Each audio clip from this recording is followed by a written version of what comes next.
Danaher. But just before we get under the way with the action, let's take a quick break. Side over with the scoreboard showing Richmond the first scorers of the match with one behind to Essendon yet to score. And the ball at the moment is on the Essendon half-forward line as we see Tony West pick up the ball and fire towards the goals. A high flyer over the back was Gooden, couldn't take the mark. It's right in near the goal area and the ball is forced through for a behind, so the scores are level.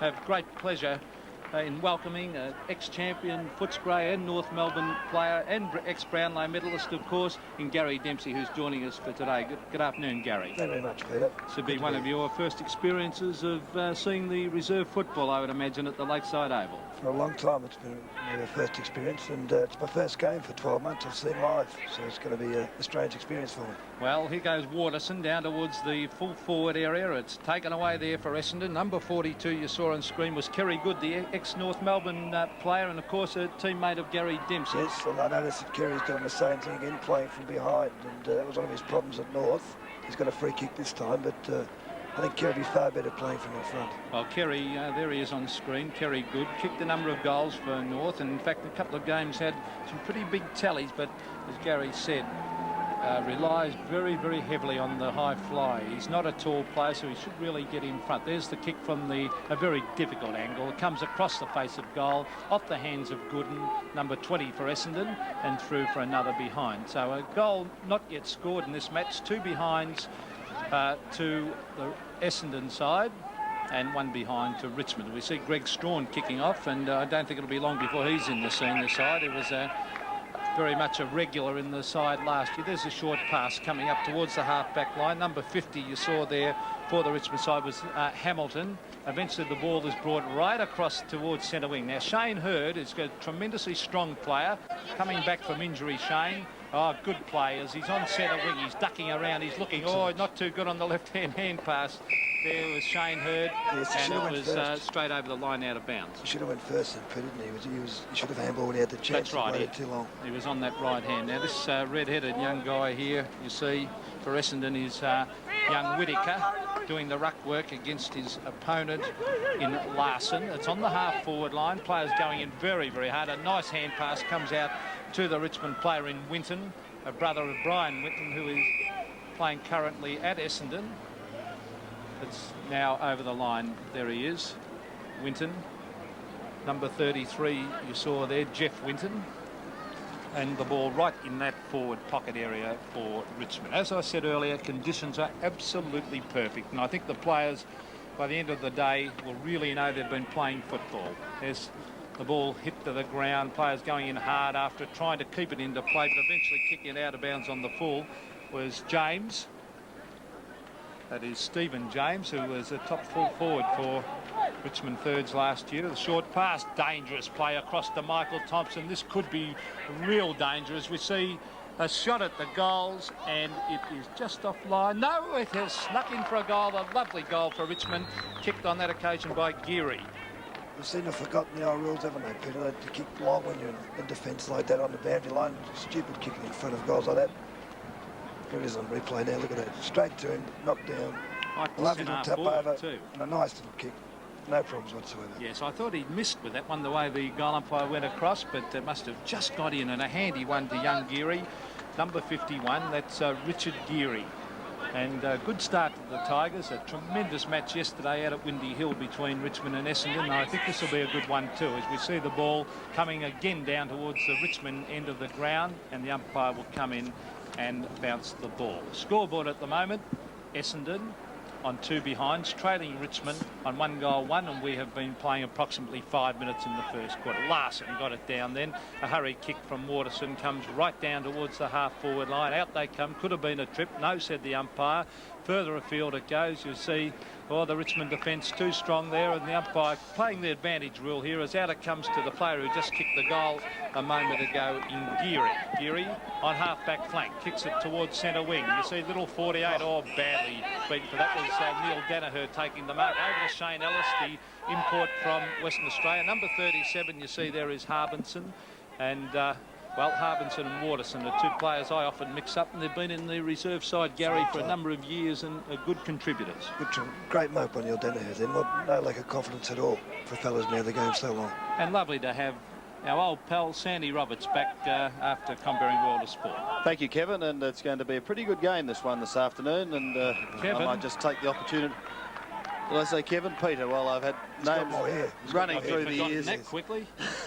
But also, I might just take the opportunity to welcoming Gary Dempsey to our commentary as we see Fuller steaming away for Richmond, going over the centre.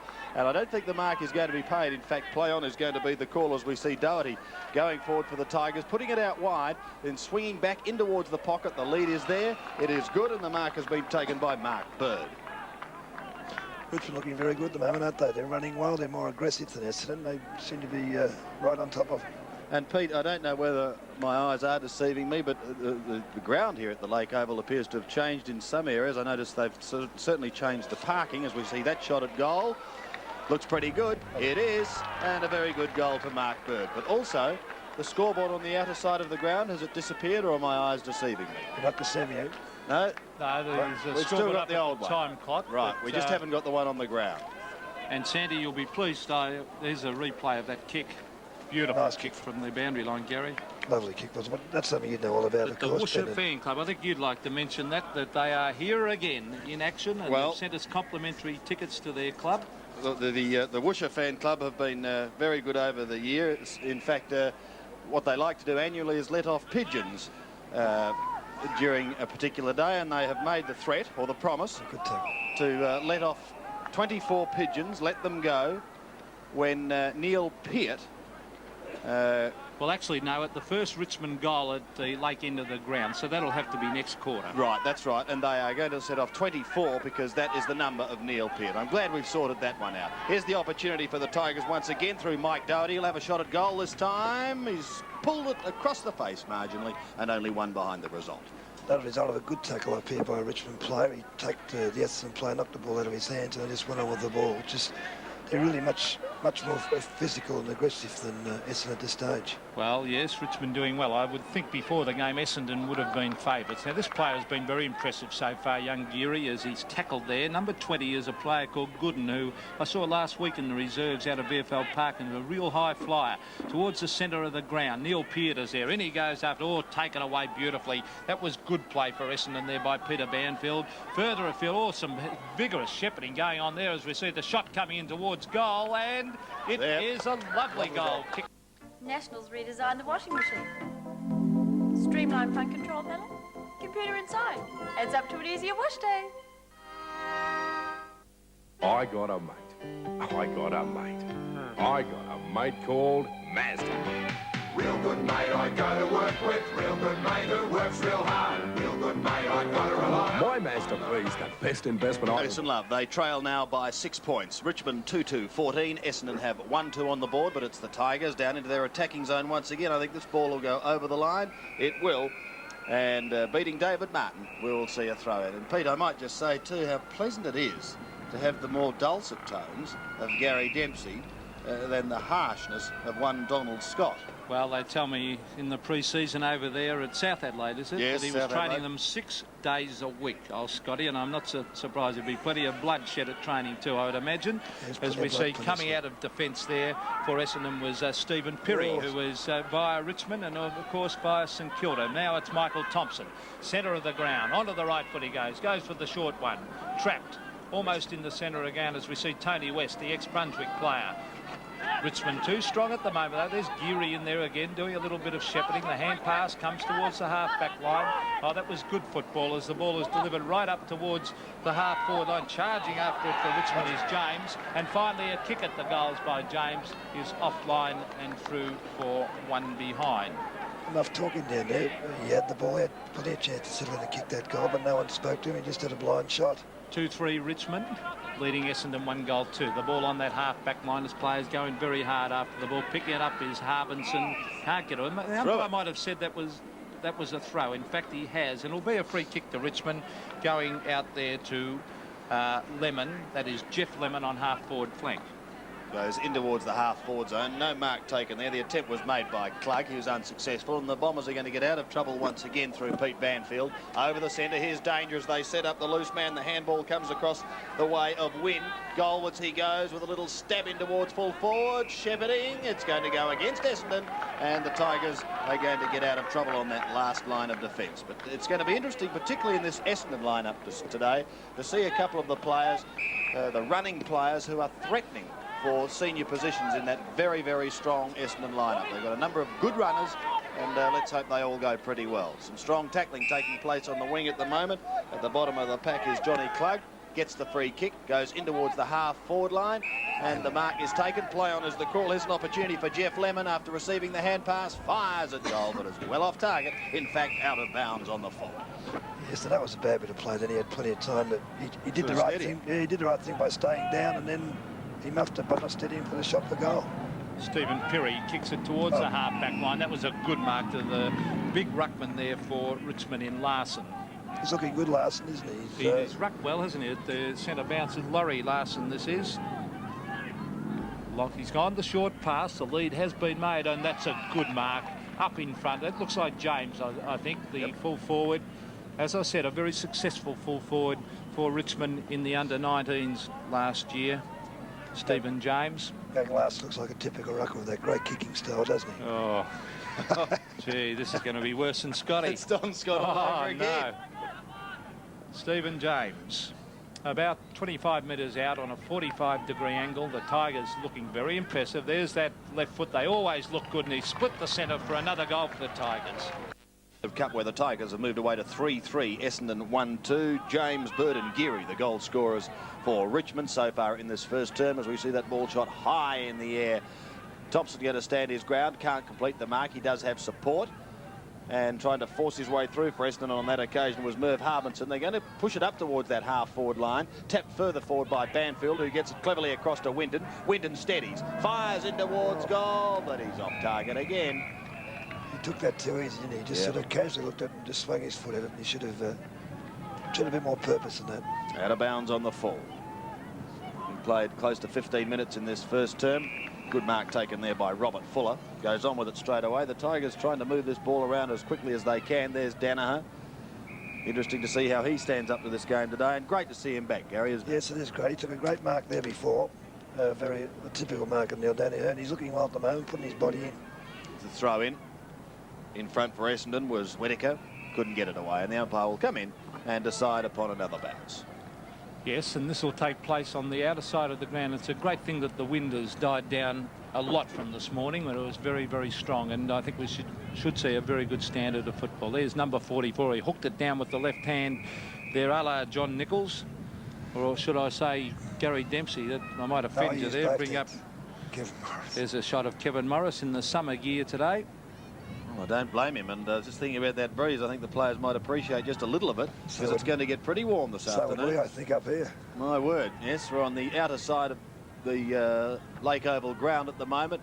An attempted mark, well, not taken by David Martin. The ball goes over the line, just about in front of the new complex here at the Lake Oval. Be interesting to see if the two Winton brothers clash at any stage of the game, Sandy. To see if there's any brotherly love. It's amazing once you get out in the football ground how that's quickly forgotten. Number 39, you see, charging after it is Brett McTaggart. Now, I saw him in the Reserve Cup out at Waverley last week. He's a ex-Williamstown player, and he played particularly well on the back line. That was good play by the big bloke there in the ruck for Essendon, who's playing particularly well too.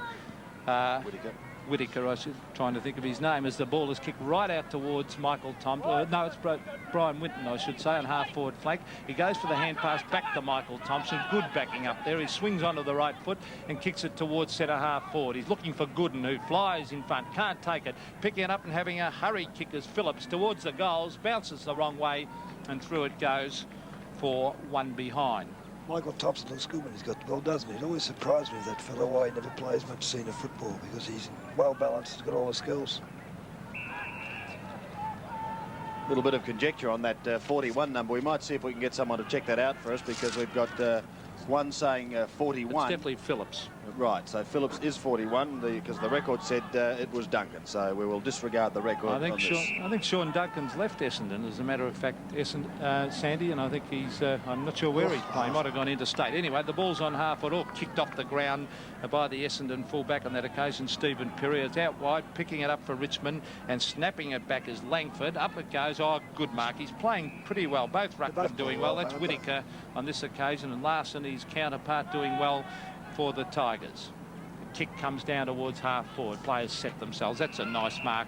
Taken over the back for the Tigers by Dudley. So Dudley on the half-back flank. Get the Tigers out of strife. They lead at the moment. A couple of high flyers there, but the aerial work is looking pretty good for John Klug at the moment. Paid a free kick. Oh dear. Back. Well, I don't know whether it was 48. Klug. I think it must have been 48, wasn't it, Dave Martin, who infringed on that occasion. Nevertheless, it's given the Bombers the opportunity once again of going into attack as we see Merv Harbinson fire in towards full forward. A big leap. A massive leap by Mark Gooden. Unsuccessful, and it drifts over the line for one behind. Well, I mentioned that earlier about Gooden. I saw him last week, as I said, out at VFL Park, and he went up for 3 or 4 of those, and he held them.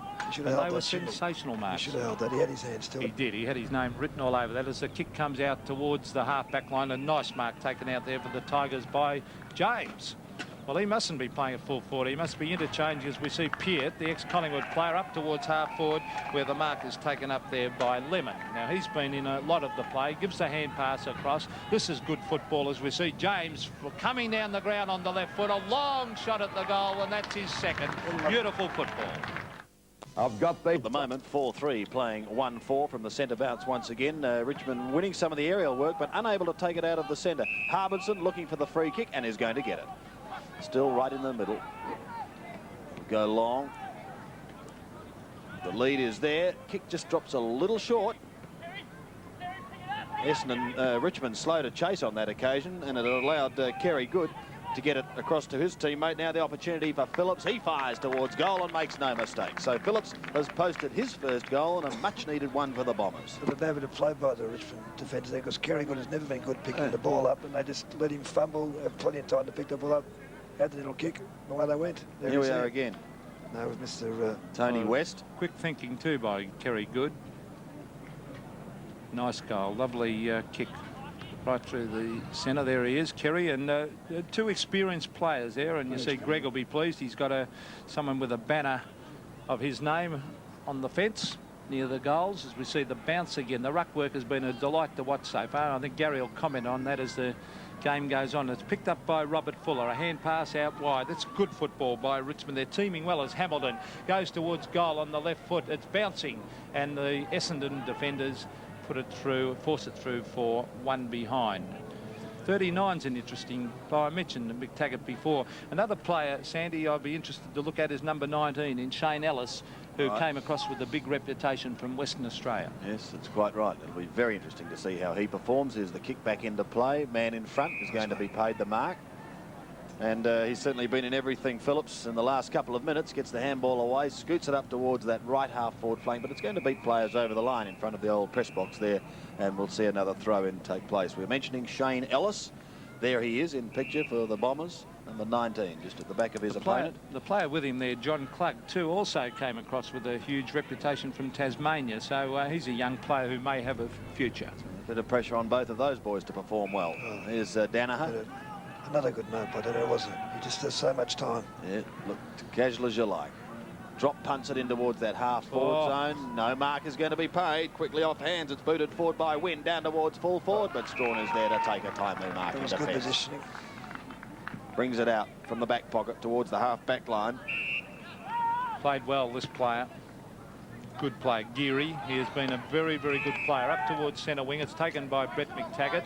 He goes for the short one to Michael Thompson, who seems to always be on his own as he kicks towards half-forward. Kerry Good from behind flies. Up in front. That could have been young Gooden. It was, and he is a very, very good overhead mark.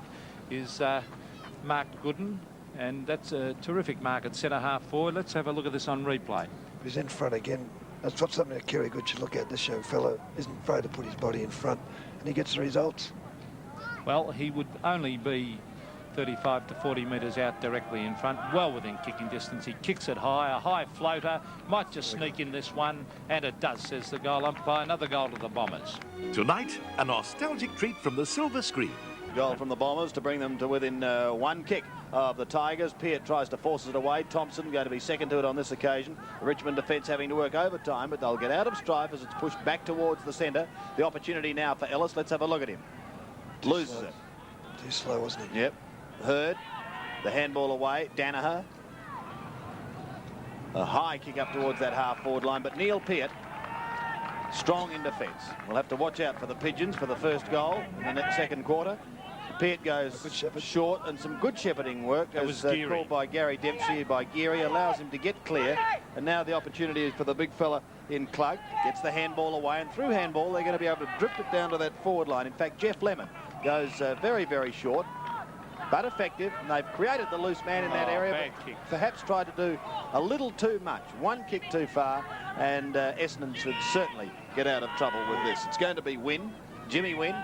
The handball across is effective to Chris Waterson. Waterson runs his full distance, has a look up towards that half-forward line, puts it high in the air. But no one waiting down for the crumbs for the Bombers.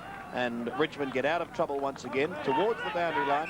But they've got a paddock in front of him, this young boy. Didn't use it, Geary. Elected to go across the face in towards that key forward spot where he finds Gavin Schultz. Schultz, the short pass. He was looking for Klug, and I think he's lucky to get away with it. I thought he really did mark it, didn't you? It was knocked out of his hands. I thought they lucky to get away. I thought it was knocked out of his hands. Ah, well. Richmond it seemed to be this game of passing across to centre half forward with short pass and looking for another one. I think they'd be better off going straight down the ground. Well, here's Johnny Klug, the ex-Tasmanian, about 40 metres out from goal. Should make the distance, no doubt, here. Kicks it very high, and that is a goal to Klug, a lovely goal from centre half forward, and that'll give him a lot of confidence. John Klug, number 21. The scoreboard showing Richmond on 5-4, Essendon on 3-4, and I think, Gary, it's a stage of fairly even contest. Very even contest now. A nice line ball there. Yeah, it was a line ball. The boy, he's a solid boy, isn't he? Looks like he's carrying a bit of weight. He certainly does, and but sometimes those guys can be deceptive. We recall is the Richmond coach's bench. It's Paul Sproul in the middle, of course. Peter Hogan. Peter Hogan, who had a long stint at Sandringham in the VFA. Here they come again, the Tigers. This is Harbinson as he goes towards full forward, but it's all Richmond. That's easily done. That was poor play. Oh, shocking kick. As Whittaker, what comedy of errors there. That was dreadful football all round. Yes, you wouldn't want to see that too often, would you? It was a poor kick out of the centre. Essendon are winning the ball out of the centre. They're doing a good job there. And he comes, they didn't even look. All these players are up the ground. He kicked it over their heads. You must be impressed at this stage with young Whittaker, Gary. I am impressed with both young ruckmen, but they seem to be playing away from each other, which has become a bit of a thing these days. I noticed yesterday that Peter Moore was given all the room in the world. The same thing's happening here. Richmond 5-4, Essendon 3-5 into time on. Greg Strawn to bring the ball back into play. That was Harbinson who kicked that behind out of the pack. He goes short, finding McCarty. To the half-back line goes the kick from McCarty. Fisted down. Richmond first to the ball. Here's the opportunity for Klug to bounce his way. The big fella across centre wing. A real worm burner, that one, but he may get away with it. Now they're going to persist with this short game again. Let's see what happens as Hamilton has the opportunity. Going right across the face of goal towards Lemon.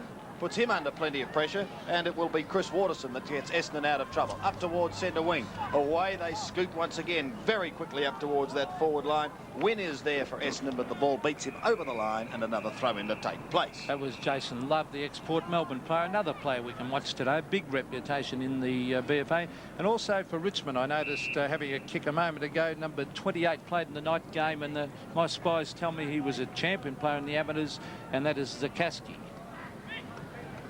Don't screw up your nose, Sandy. I was just wondering. He's got a strange name. No, I wasn't. I was wondering about your spies, actually. A lot of spies. Well, I'll just leave it at that. Peter Zakaski. Well, it'll be interesting to see how he performs today. Ruck work on the outer side of the ground. Tony West picks it up, skirting the pack, kicks up towards full forward. Strawn does it from behind. The effective spoil. The pack develops. Umpires letting play go on. Out it comes again. Strawn is there. Round the boundary line goes Gregory. Clears it with a long kick and almost a sensational one-hander pulled in, but it goes over the line, and another throw in to take place. Greg Strawn doing very well, Gary, at the moment on Kerry Good. He's doing a great job, isn't he? He's using his weight and his strength well, and he's pushing Kerry out the way. I think Kerry should move away a bit. Half forward flank. You can see the coach's box there. There's Tony West getting in a kick across towards centre half forward. Now there's Zakaski making the tackle. Good tackle too. Now it's Neil Peart. Two look-alikes, those two. But Neil Peart has got his own fan club here today behind the goals. He's on the left foot. Out he goes wide towards the centre wing area. And the mark is taken out there for the Tigers by David Martin. Now Martin swings onto the left foot, goes to short pass towards centre half forward. No marks at the umpire. And away come the Bombers from the through the agency of Stephen Pirrie on the left foot down towards half forward. Now this is no, it's Harbinson. I almost said Waterson again. They look very alike, those two, as we see over to Thompson again on his Michael own. Thompson. Yes, he's roaming around, similar to how he bounced it. It was held. Yes, that's the old rule. My word. And the one to go on with as well. The old days when you would have... Oh, he's reported, I think. Did you not? What's he going for? Here it is. Have a look at that. Now, when you first started, Gary, of course, they would have been holding the man, probably. Well, the books come out. Reporting, I think they are. Yes, they are reporting. What was that for?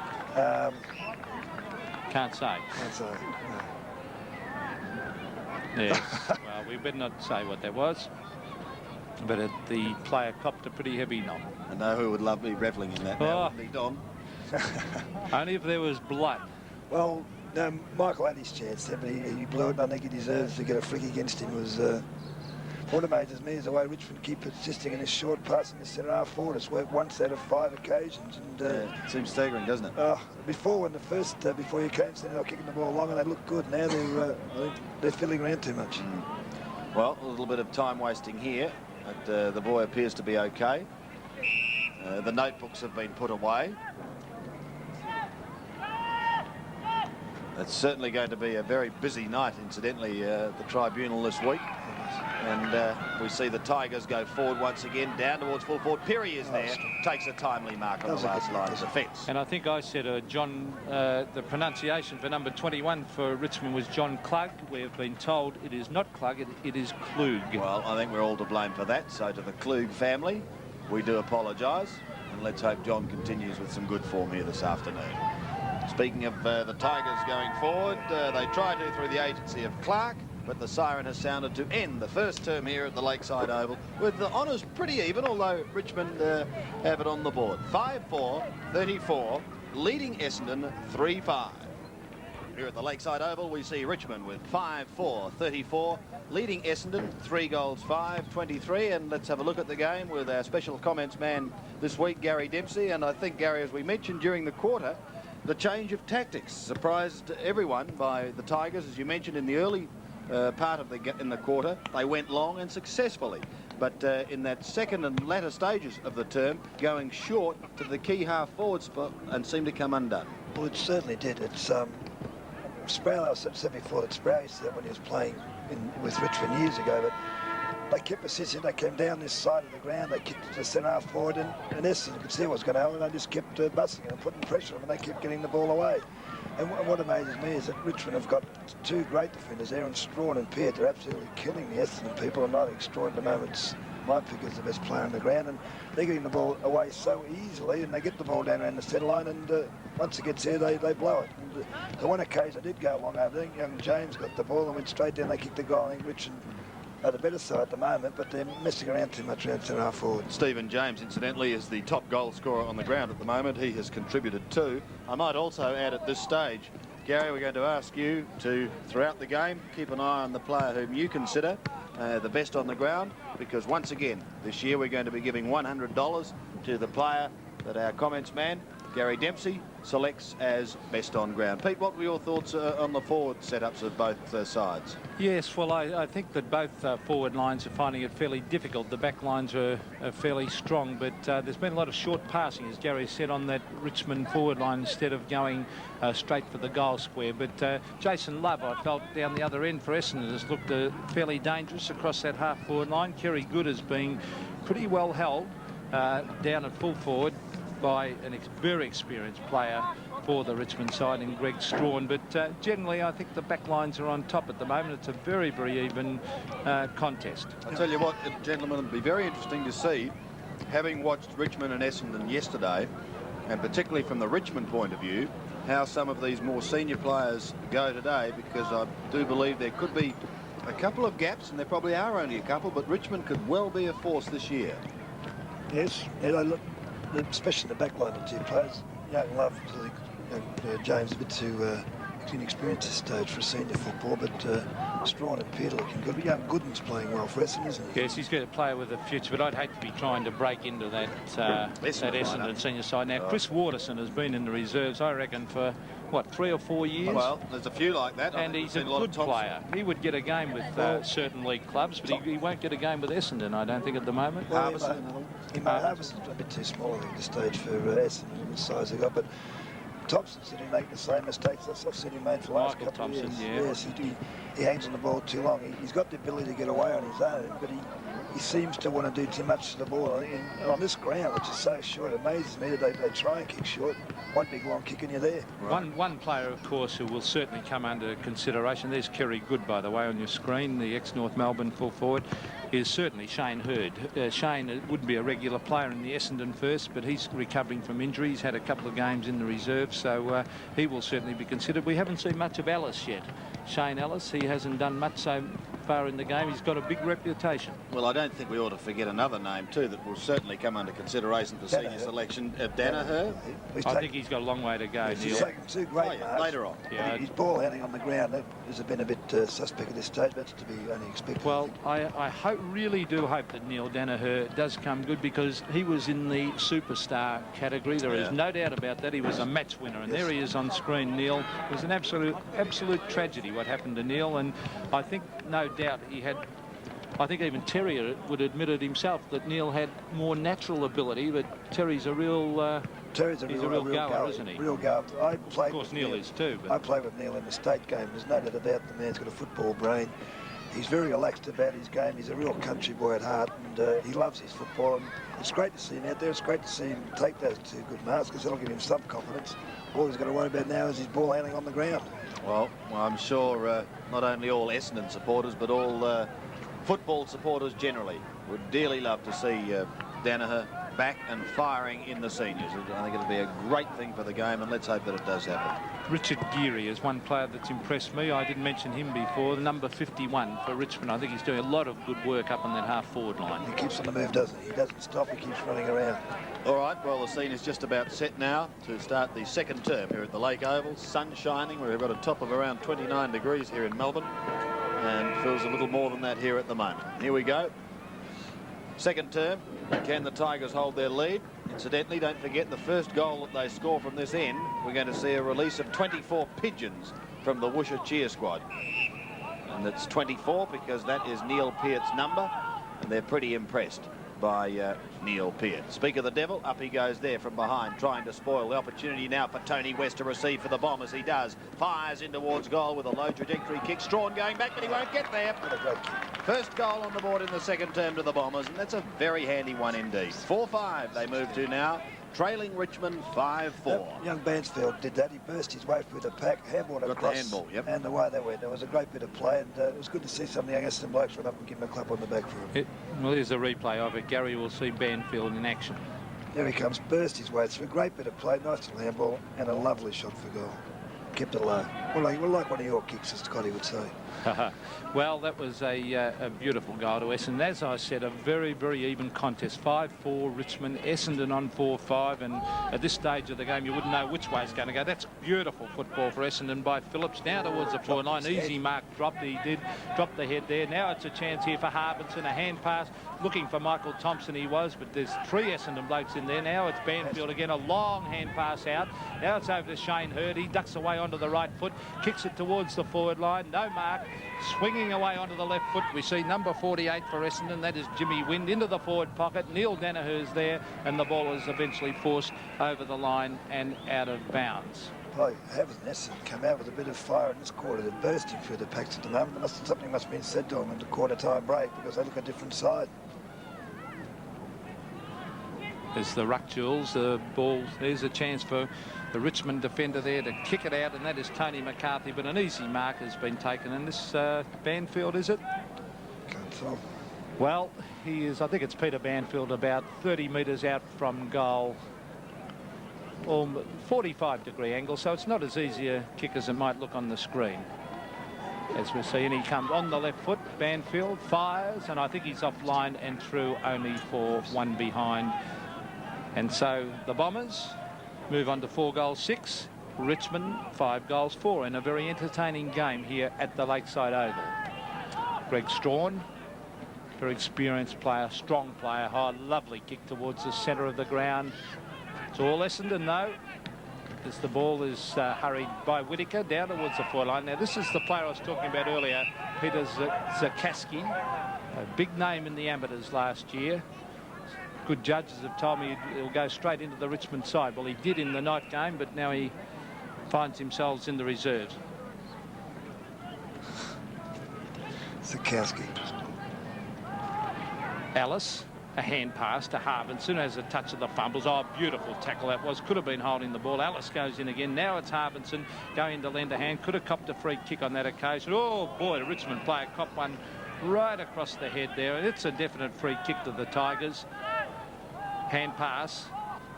It's brought out of defence by James. James, a very high kick towards centre wing area. This is picking up number 52, you see, for Richmond is Doherty. He swings away towards the centre half back area and kicks it long towards half forward. Ducking back is Whittaker. Goes for it one-handed. Couldn't take it. The Richmond players charge in after. Oh, good play by Whittaker to make up for his earlier blue. Now it's Shane Hurd charging after it. Centre wing, a long hand pass to Tony West. He's waiting to get the run of the ball. He's got it. He's going to kick long at the goals. And which way will it go? Just offline, though, and through for another behind. So the Bombers off target at the moment as they move their score along to 4-7. Richmond 5-4. 2 points the margin. Sorry, Gary. All right, so it's a good play by Whittaker, but he should have taken the mark in the first place. Now, Mark Bird for Richmond. From the back pocket, floats one up towards centre wing. No mark is taken. Klug is there at the back. Keeps the ball in play. Swings around now. Onto the left foot he goes. Centres the football down towards half forward. The big fist comes away. Danaher waits at the back, casual as you like, gets the handball out. And they're going to get in stripe with that handball. He dropped it onto his boot eventually and will get out of trouble, but only just, as it was eventually Winton who got the handball away. The long kick in towards goal looks good. No, just hits the post. And the one behind only. Michael Thompson again. It amazes me how whoever's playing on him lets him get away, because he's had so many kicks just running past the pack. Well, he's one of the players that we spoke about during the break. There have been a number that have the running players that have looked so good for Essendon, but they're going to have so much trouble breaking into that senior lineup that is unbelievable. Greg Strawn, the outer side of the ground. Players set themselves. McTaggart went for it one-handed. Was held by the other arm, but the umpire let that one go, and the ball is over the line and out of bounds. And there's Brett McTaggart on screen, ex-star player for Williamstown in the VFA. Number 9 was Shane Hurd. Now here's the ruck duels again. This has been a tremendous duel. Oh, well done by Whittaker with the left hand. Beautifully done. Could have been a free kick to Zakaski. I'm still going to say Zakaski. It can't be a Zakowski when it... If you look at the spelling, no way, as we see the ball coming down towards the centre wing area where the mark has been taken for the Tigers. A nice mark by Doherty. Towards the centre of the ground, number 40, you see, taking a safe mark is James, who's already kicked 2 goals. He's a left footer. He swings onto the left foot and kicks it out wide towards half forward. Beautifully directed kick, and the mark has been taken on the half forward flank. A left foot pass, a lovely pass too, comes down to the Richmond player here in Hamilton. He fires it down towards a good lead, and the mark has been taken 30 metres out by his teammate in Schultz. Now you'll see just behind the goals there are 3 gentlemen holding boxes. They contain pigeons, and they're going to be released should Gavin Schultz be successful with this kick. There they are, the Woosha squad, and they've been wonderful supporters of the Richmond Football Club over the years. They must be homing pigeons because they've let a few go here. Well, the pigeons are going to remain in the box. Shocking kick. Out of bounds on the full. It'll be stiff cheddar if they're not homing pigeons, Sandy, won't it? Well, they've lost them, yes.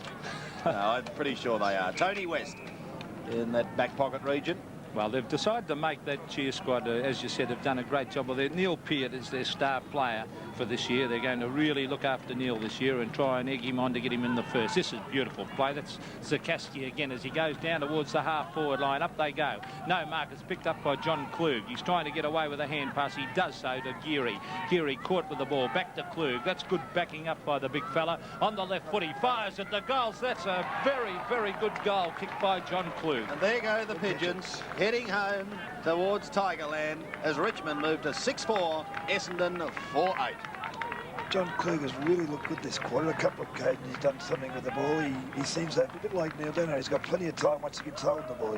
He's got a good football brain. That was a great bit of play then. Well, he's kicked 2 goals, and that was very good play to back up the way he did. He was in the play earlier, and well, as you said, he doesn't look. He looks as though he's carrying a little bit of weight, doesn't he? But sometimes, I remember Bull Richardson when he played with Richmond. He carried a lot of weight. What a great player!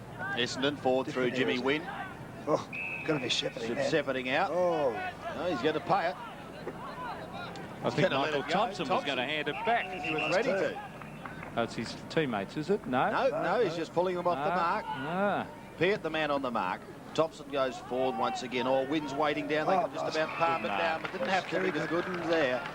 And he'll have a shot at goal now. Well, that's the advantage, and I think Gary would agree here with playing in front. I mentioned the first 10 minutes of the game, Kerry Good had 2 opportunities to take a mark and play from behind. That was the first time he's played in front, and he gets the mark. I can never understand Kerry, because he's a good player. He played a lot of good games at North and kicked 10 goals at one stage. Well, he did take a couple of those marks of the day type marks over the back of packs, and maybe did he get carried away with that, Gary? Well, I think when you're about his height, he was very lucky to get that through with the goal. Richmond streaming out of trouble here. They've taken it from the back pocket area, and it's Geary who kicks up towards the right half-forward line. Good strong mark taken there in front of Shade Hurd by Klug. It's having a good game. He's looking very good in this quarter. Yep, left foot drop punt up towards full forward. No marks taken. Oh, they had the players at the back there, but Danaher is going to pick this ball up in the back pocket. Tackle too high, and will take a free kick. That Whittaker's looking better too as the game goes on. I thought it just started the Richmond ruckman last was on top of Whittaker since then has taken right over. Danaher in the back pocket. Special comments coming from Gary Dempsey. Short he goes. They're going to get out of this with a handball. On the end of this string is Phillips. Towards Thompson. Could send one over the top. Doesn't. Goes into the middle. The pass was good. The lead was there. And we see the mark taken by Peter Banfield. He's been pretty busy. Has been in the twos for a couple of years, though, doing some pretty good work. It was a great effort for young Lemon then by stopping that taller player from taking the mark. Here he receives now Lemon. Centres the ball to Klug. Oh, one, he's got it, he's got it. Plays on quickly with a handball that just got his teammate out of trouble. That was Robert Fuller. Up towards the half-forward line once again. The opportunity is going to be with Dave Martin if he's got the pace. He has. Steadies. Fires into towards full forward. 2 on 1 there. Oh, one stolen from the other.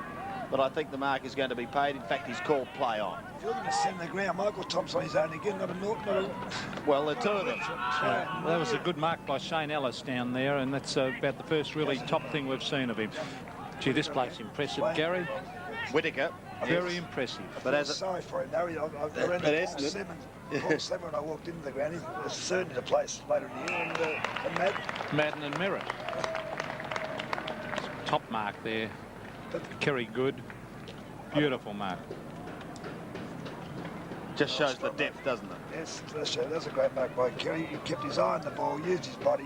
He started off in front and positioned himself well. This is what he's got to do. He's capable of taking marks against any opposition. And you notice he kept his feet on the ground when he took the mark. Better looking kick on that occasion. His second, and back come the Bombers again to hit the front. 6-8 to 6-4. Richmond have got...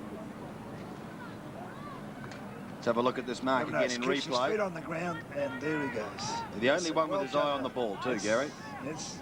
He had front position first, used his body, got in position and took the mark well. Interesting to see Kerry Good kicking drop punts for goal. I recall about 2 years ago at North in the seniors, he was kicking torps every second kick. He wasn't sure what he was going to kick at one stage. The problem with Kerry in that stage was, as he said, he didn't know what to kick, so he tried, instead of sticking with one kick, he tried every kick. Well, there's Fuller getting the ball down to an easy mark dropped down there by McTaggart. Here's a chance for the Tigers again as James tries to get the kick in. They're charging in after it. Michael Thompson gets in the hand pass to Hurd. Bit of experience there as the ball comes out towards their teammate and Phillips. Phillips up towards half-foot. Oh, a bit of pace there by Winton. Beautiful football to Neil Danaher. He lines up the goal, Neil Danaher, and roars of delight from the Essendon supporters. He's put it through. That the Bombers must have copped a real talking to at quarter time, because they came out looking like a new side, and it is now reflected on the scoreboard. 7-8 plays 6-4, and here they go again, steaming in towards full forward. What's the bounce like for good? Strawn comes out, tries to tap it forward, is the quicker to recover, but can he keep it in play? Well, he does the sensible thing, really, because it was a wobbly old ball and he couldn't pick it up, so he decided, I'll head for the boundary line. A bit of safety for the moment. There's a couple of anxious onlookers. Kevin Morris shielding the eyes from the sun. Very warm here today. He's looking good. Another good bit of play by Whittaker then. As the kick came from Phillips towards half forward. Danger here. The opportunity is there for Irwin. High in towards full forward. Well off target, however, and out of bounds on the full.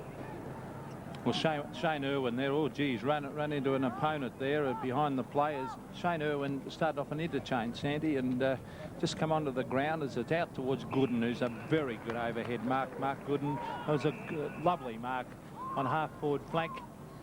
Now he's looking for someone to kick it to. Elects to kick it high towards the goal square. Now players set themselves. A player was appealing for a free kick there, but the umpire's having none of that, and the ball stumped over the line.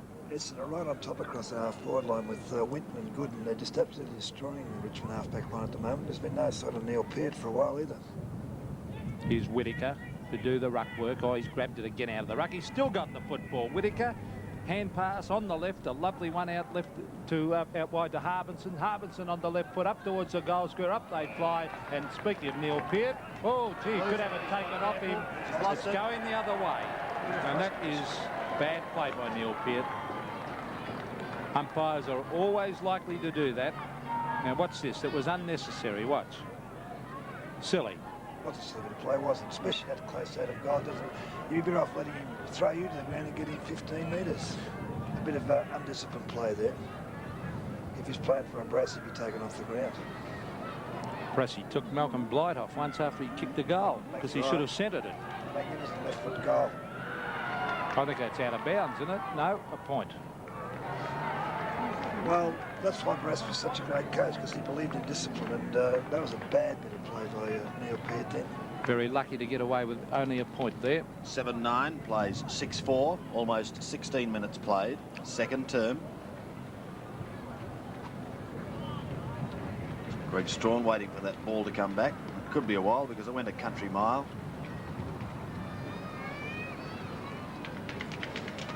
Down it comes now. Some of the crowd here, not a big crowd, but it's a pleasant day down here, isn't it? It's a pleasant looking one too, I might add.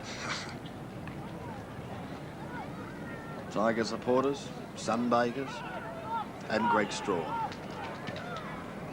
Yes, Strawn to the outer side. Peart a little late on the scene. Ball is going to be kept in play as they try and surge it forward once again through the agency of Brian Winton.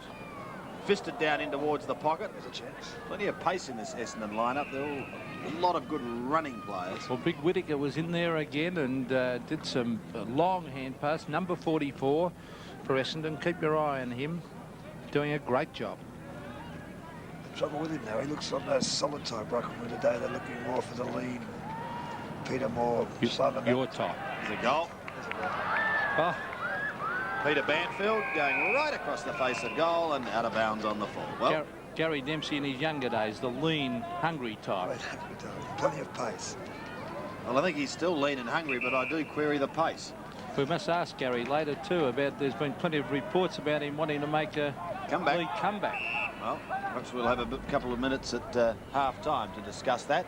Here we go into the centre at the moment. The Tigers desperately in need of a steadying goal to see if they can get back into this. Hurd tries to hold up that forward thrust. The handball comes out wide from Geary. Their chances now as they go up towards full forward, and a good mark.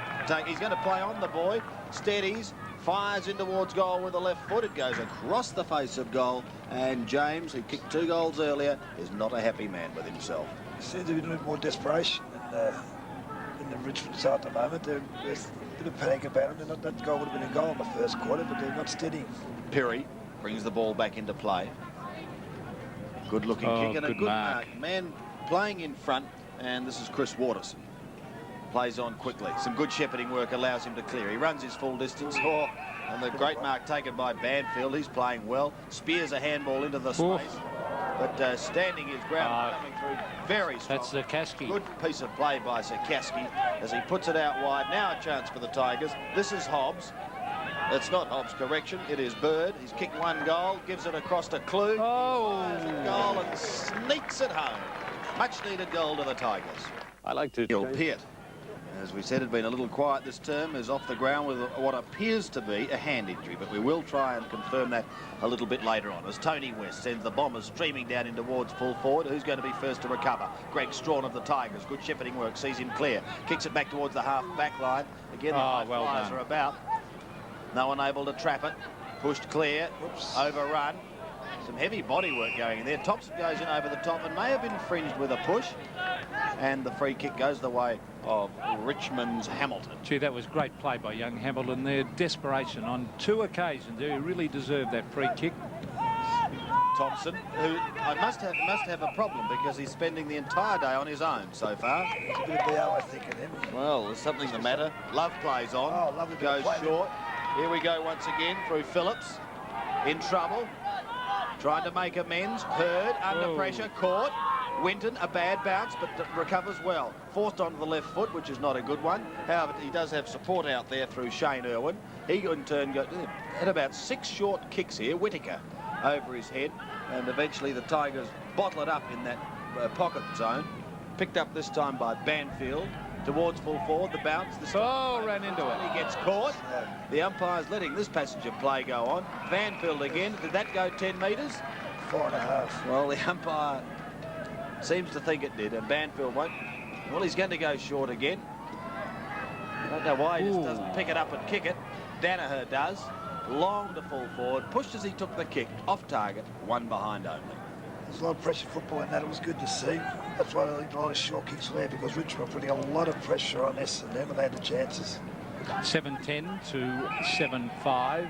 Essendon in front at the moment, as we see little snowy-haired bloke taking the mark there for Richmond is Dave Martin. Out towards centre wing. But there's Michael Thompson again. He's having a picnic on the wing today as he goes for the pass towards the forward pocket. Oh, that's a good, strong mark. Taken down there for the Richmond side by Paul Dudley. They bring it out of defence, right down towards centre wing area.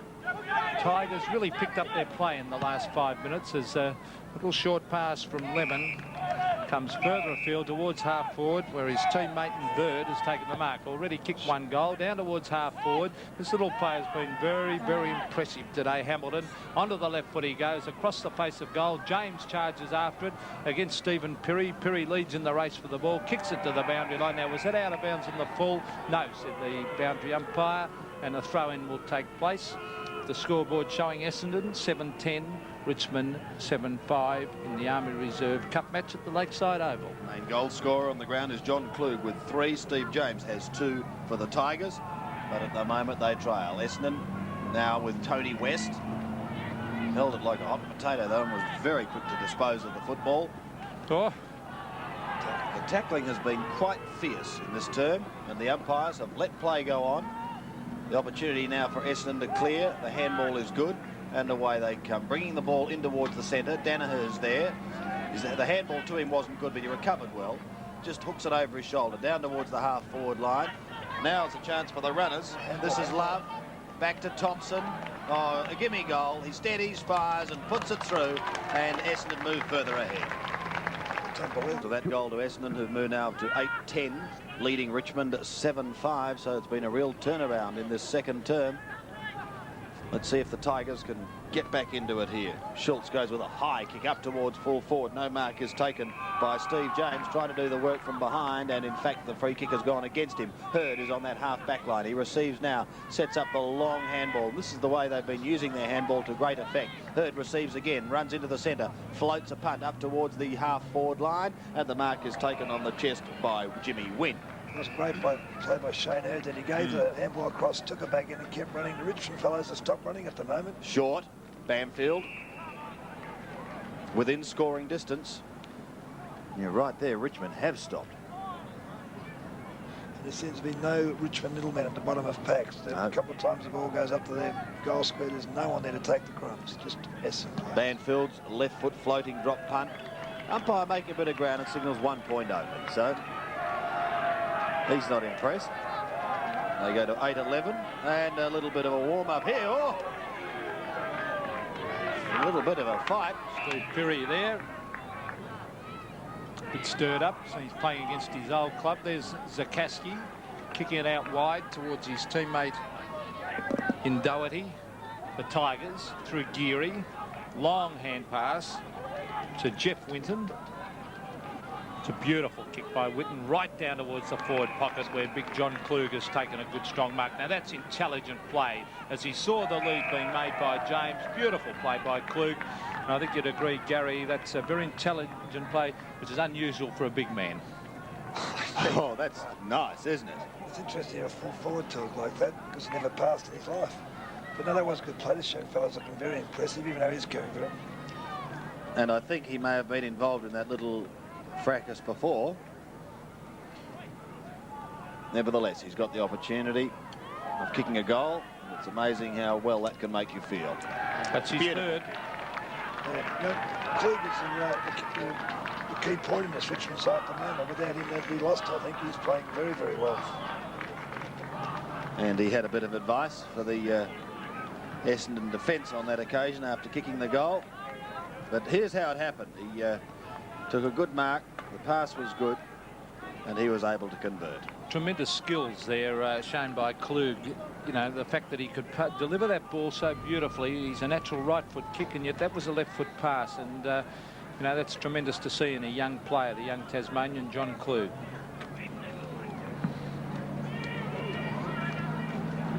Well, it looks as though he's gone off for a spell, actually, as Bamfield taps the ball clear once again. Can Essendon offer the quick reply? It's a chance for Shane Irwin to put them deep into attack. He does so, but his kick is wide, and it goes over the line. There he goes. Probably just receive a bit of attention for that, what appeared to be a cut above the eye. The Essendon side are very good on tapping the ball on. I noticed a couple of occasions there, instead of trying to grab the ball, they hit the ball on, and that's why the game is picked up. A minute and a half of time on played, Gary, in this second half. Waiting at the back was Chris Waterson. Ball goes high in the air. Well, the Tigers desperate for another goal here. Here he goes again. By gee, he's been busy, and Peart takes the good mark. Wanting to get on with the business quickly, puts out the pass. 2-on-1 here. Only got to get the handball across. No, he will run into the open goal, put it through, and back come the Tigers. Second goal to Geary. And Klug started the off again. Did a great play. Yes, it certainly was. Now Richmond moved to 9-5, drawing level, 8-11. Well, I think you'll find that the Richmond players are a little bit more desperate in that last 2 minutes of play there, where they're knocking on Gary. I thought he could have gave the handball here. Yeah, so did I. But, well, I wouldn't have. no, you wouldn't have. Sure No way. You'd kick him from And interesting, Gary talking to Simon Beasley. He's on an incentive scheme for how many goals he kicks this year. I don't think he'll be giving out too many hand passes, do you? I never believed in that type of thing. I think you play the game to love it. You get paid what you get paid for, you accept. Well, I agree, but he is on an incentive scheme for a number of goals, so it'll be interesting to see his handball stats at the end of the year. Here's the ball at half forward again for Richmond. They've picked up their play in the last 5 minutes. Actually, speaking of those incentives, the individual Jacko is also on an incentive not to get reported. Is that so? Yes, I think something like $500 not to get reported for the year. That's one incentive I think that should be encouraged, but I think the Simon Beasley thing's a bit ridiculous. Rather Freddie Cook days. That's right. It doesn't matter who kicks the goals. Let's face it. Could you imagine Alan Jeans or John Kennedy or Ron Brassie? Well, let's get back to this game. There's a very good mark. Mark Gooden, I think. Very lightly built. Wait, Talented boy. Have a look. Yes, it was good. Gooden. in towards full forward. And another good mark taken over the top there by Kerry Good. It's another good one. He is a good one. He's kicked 2 goals to date. He's kicked them all this quarter too. Yep. He's playing in front, he's running at the ball. See what he does this time.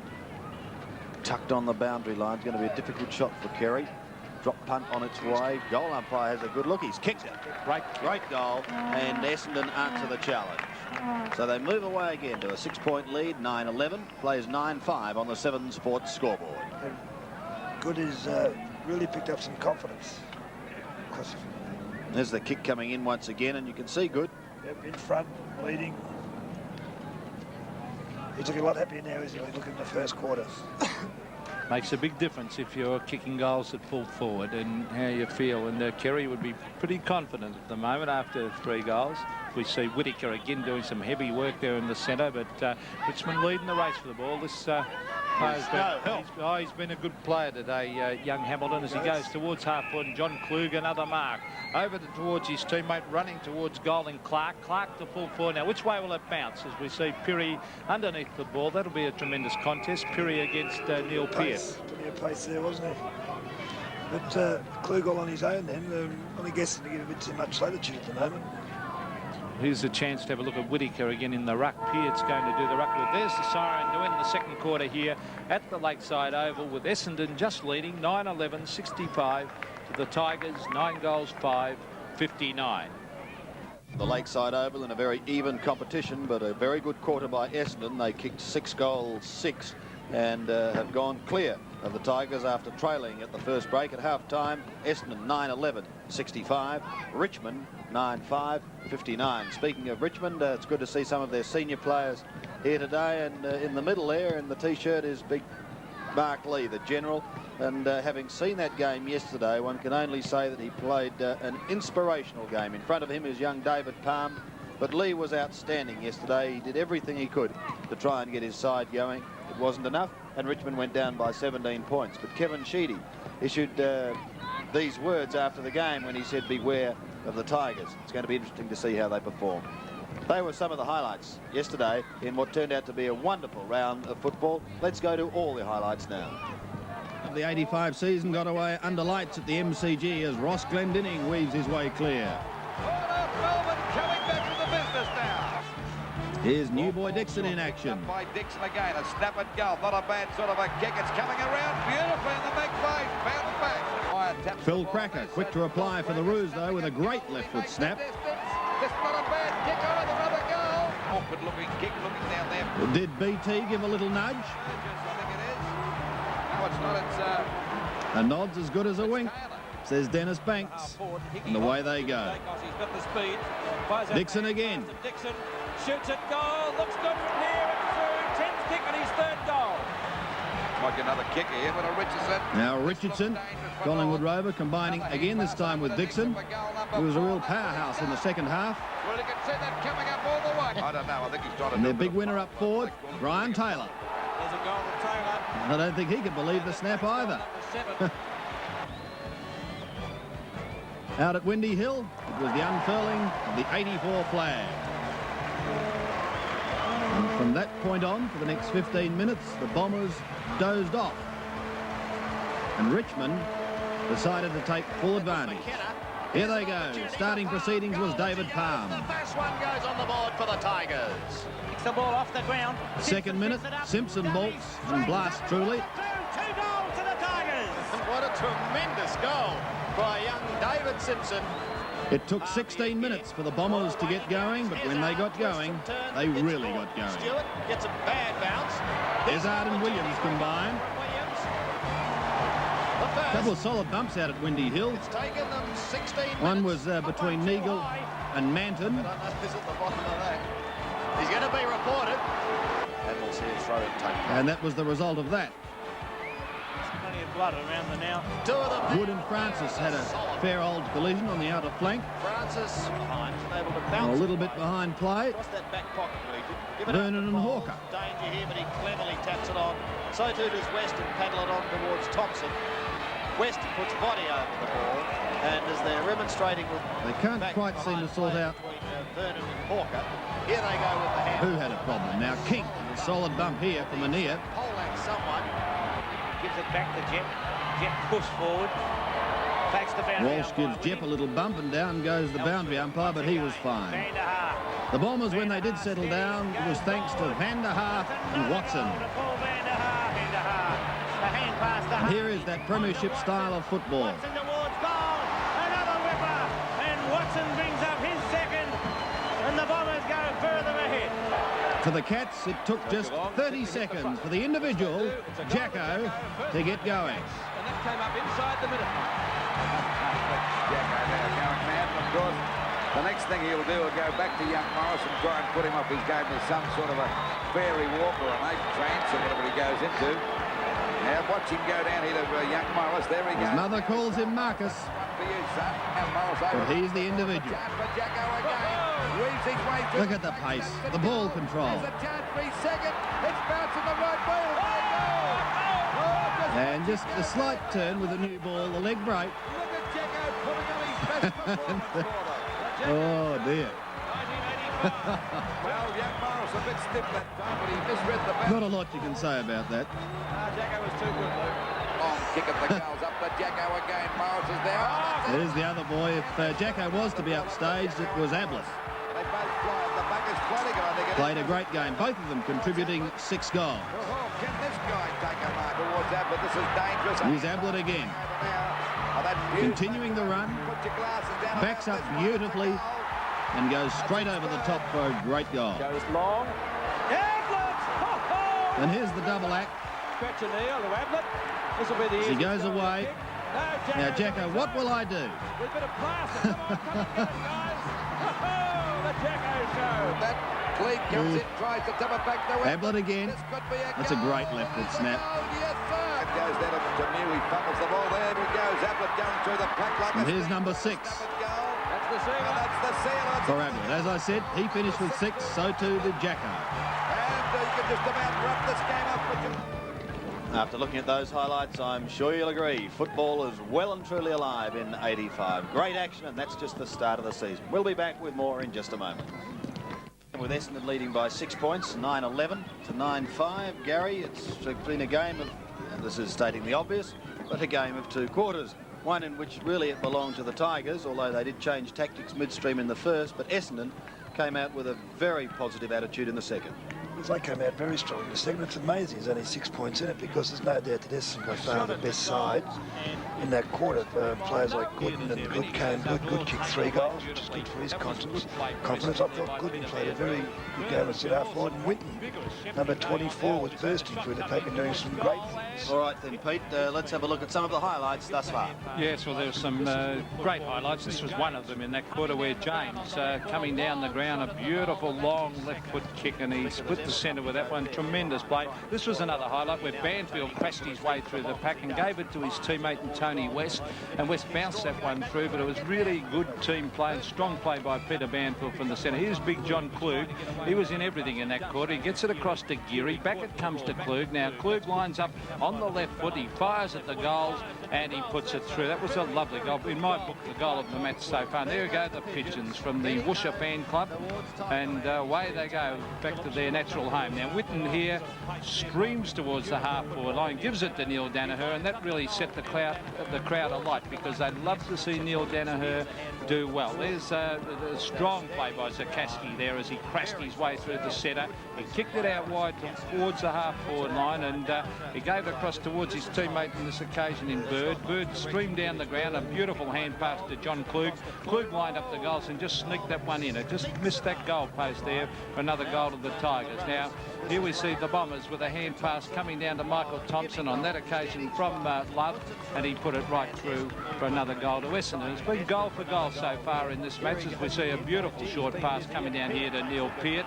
Peart is looking for the short pass, and this is good strong play by Geary as he crashed his way through the pack and put it through for a goal in a very good standard match here at the Lakeside Oval. Yes, the Tigers, Gary, made a couple of changes late in that second quarter and appeared to fight back into the game, didn't they? Well, I think Klug was the key point in it. Klug, Geary, Bird and Sikowska are the 4 players that are keeping Richmond in this game. Klug's playing a great game across the half-forward line, and young Geary's playing well as also. Essendon have got the best ruckman on the ground in Whittaker. He's dominating the ruck, but they don't seem to be getting enough from it. It surprises me that Michael Thompson's probably the best man in the ground, but he's getting no pressure, so I really find it hard to classify him as the best man in the ground. Yes, as far as stats go, he's probably been busier than anyone, but as you say, he's been on his own and has had no pressure applied to him whatsoever. Of the goal kickers, Stephen James and John Klug top that list for Richmond, and in fact for both sides, because both have contributed 3, while Kerry Good to this stage for the Bombers has 2. We'll take a break. The players should be back out soon. More in a moment. Some very high scoring in the Reserve Cup yesterday. Hawthorn, far too good for Geelong. In fact, they thumped them by almost 100 points. In fact, over 100 points. Sydney Swans doing likewise to St Kilda. Carlton, too good for Footscray in a much closer encounter. Collingwood, too good for North Melbourne, 114 to 91. And Melbourne, accounting for Fitzroy relatively easily, 27-12 to 16-15. So it makes the ladder of the Reserve Cup rather interesting, but bearing in mind that either one of these sides could almost move into the 5 today. Just depends upon percentage, but Hawthorn and the Sydney Swans with those massive wins. Look at the percentage of Hawthorn, 300 after one game. Sydney Swans have 209, then comes Melbourne, Collingwood and Carlton. But as I say, either Essendon or Richmond, depending on percentage, only got a better 119.7 to move into 5th spot on the ladder. So plenty of interest in this game this afternoon. Country football during the week received an enormous boost when a giant sponsorship was announced for the Victorian Country Football League. Stephen Phillips has that report. Sydney Brewers Tuies today announced a $300,000 3-year sponsorship of the Victorian Country Football League. Members of many of the Victorian football leagues, including players and personalities, gathered at VFL House for today's announcement by VCFL President Mr Brian Maloney. Afterwards, Mr Maloney told me it was just the shot in the arm that country football needed. Yes, well, it's the first corporate sponsor we've had, Stephen. We have been looking for one for a long time. We realised that we have the capability to be a vehicle for a corporate sponsor that would inject this sort of money into our system and into football in the country, and we're highly delighted and proud that Tuies have felt fit to take opportunity of that sponsorship. We've got something like 78,000 country footballers spread from Mildura in the north right down to Orbost and right throughout the state. And the Riverina and South Australia. So it's a very widespread organisation, as you can appreciate. Obviously, the VCFL has areas earmarked for the money. What would you say would be the main priorities? Well, we have a problem with umpiring at the moment, whereas there's a lack of umpires in the country, and we must immediately address ourselves to remedying this, and that will take some funds to bring about a recruitment program. It's not a training program of umpires, but actually getting more umpires into the system. Yes, great to see country football in Victoria, and of course also in the Wimmera district and southeast of South Australia, getting the injection of funds through sponsorship that it certainly needs if we're going to keep country football alive and well, because it, like the metropolitan football in recent years, has undergone somewhat of a transition, particularly with the problems with finances, with players, but now hopefully things can settle down and it can all be back on an even keel. Well, the umpires are out on the ground. The players are coming back out now. There's Greg Strawn and the boys. So I think we might take the opportunity of a brief break and then be back for the third term. Peter McKenna mentioned that there had been talk of Gary Dempsey making some form of comeback. Now, Gary, well, first things first, would you like to be back in the game? And if so, in what capacity? Well, I think anyone who's played 19 years of football would like to be in the game. I was approached by a couple of sides, a couple of South Australian sides. There was one Victorian side who had a bit of a chat to me, but... who were the South Australian sides? West Adelaide and Cowboy News Mob, Central District. Centrals? Yes, but the problem was I wouldn't live in South Australia. Wouldn't you? No, not because I dislike South Australia, but I live in Victoria. And at the best, I'd only have 1 or 2 years, and it's a long way to go to sort of break up your business. I've got a hotel, and I've got a couple other things going. It's a long way to go for that. Yeah, free plug, eh? I never said the name. He didn't mention the home bush. He didn't mention the home bush. No, I didn't mention the home bush. What Victorian club contacted you? Can I ask you that? No. But you did have an approach from one club? Well, it was a tentative approach. It was on the basis that I trained the young ruckman and then played in the practice matches and see how I went. But I'm quite happy. I've been out of the game now 12 months. This is the first live game I've seen for 12 months. I'm enjoying it intensely.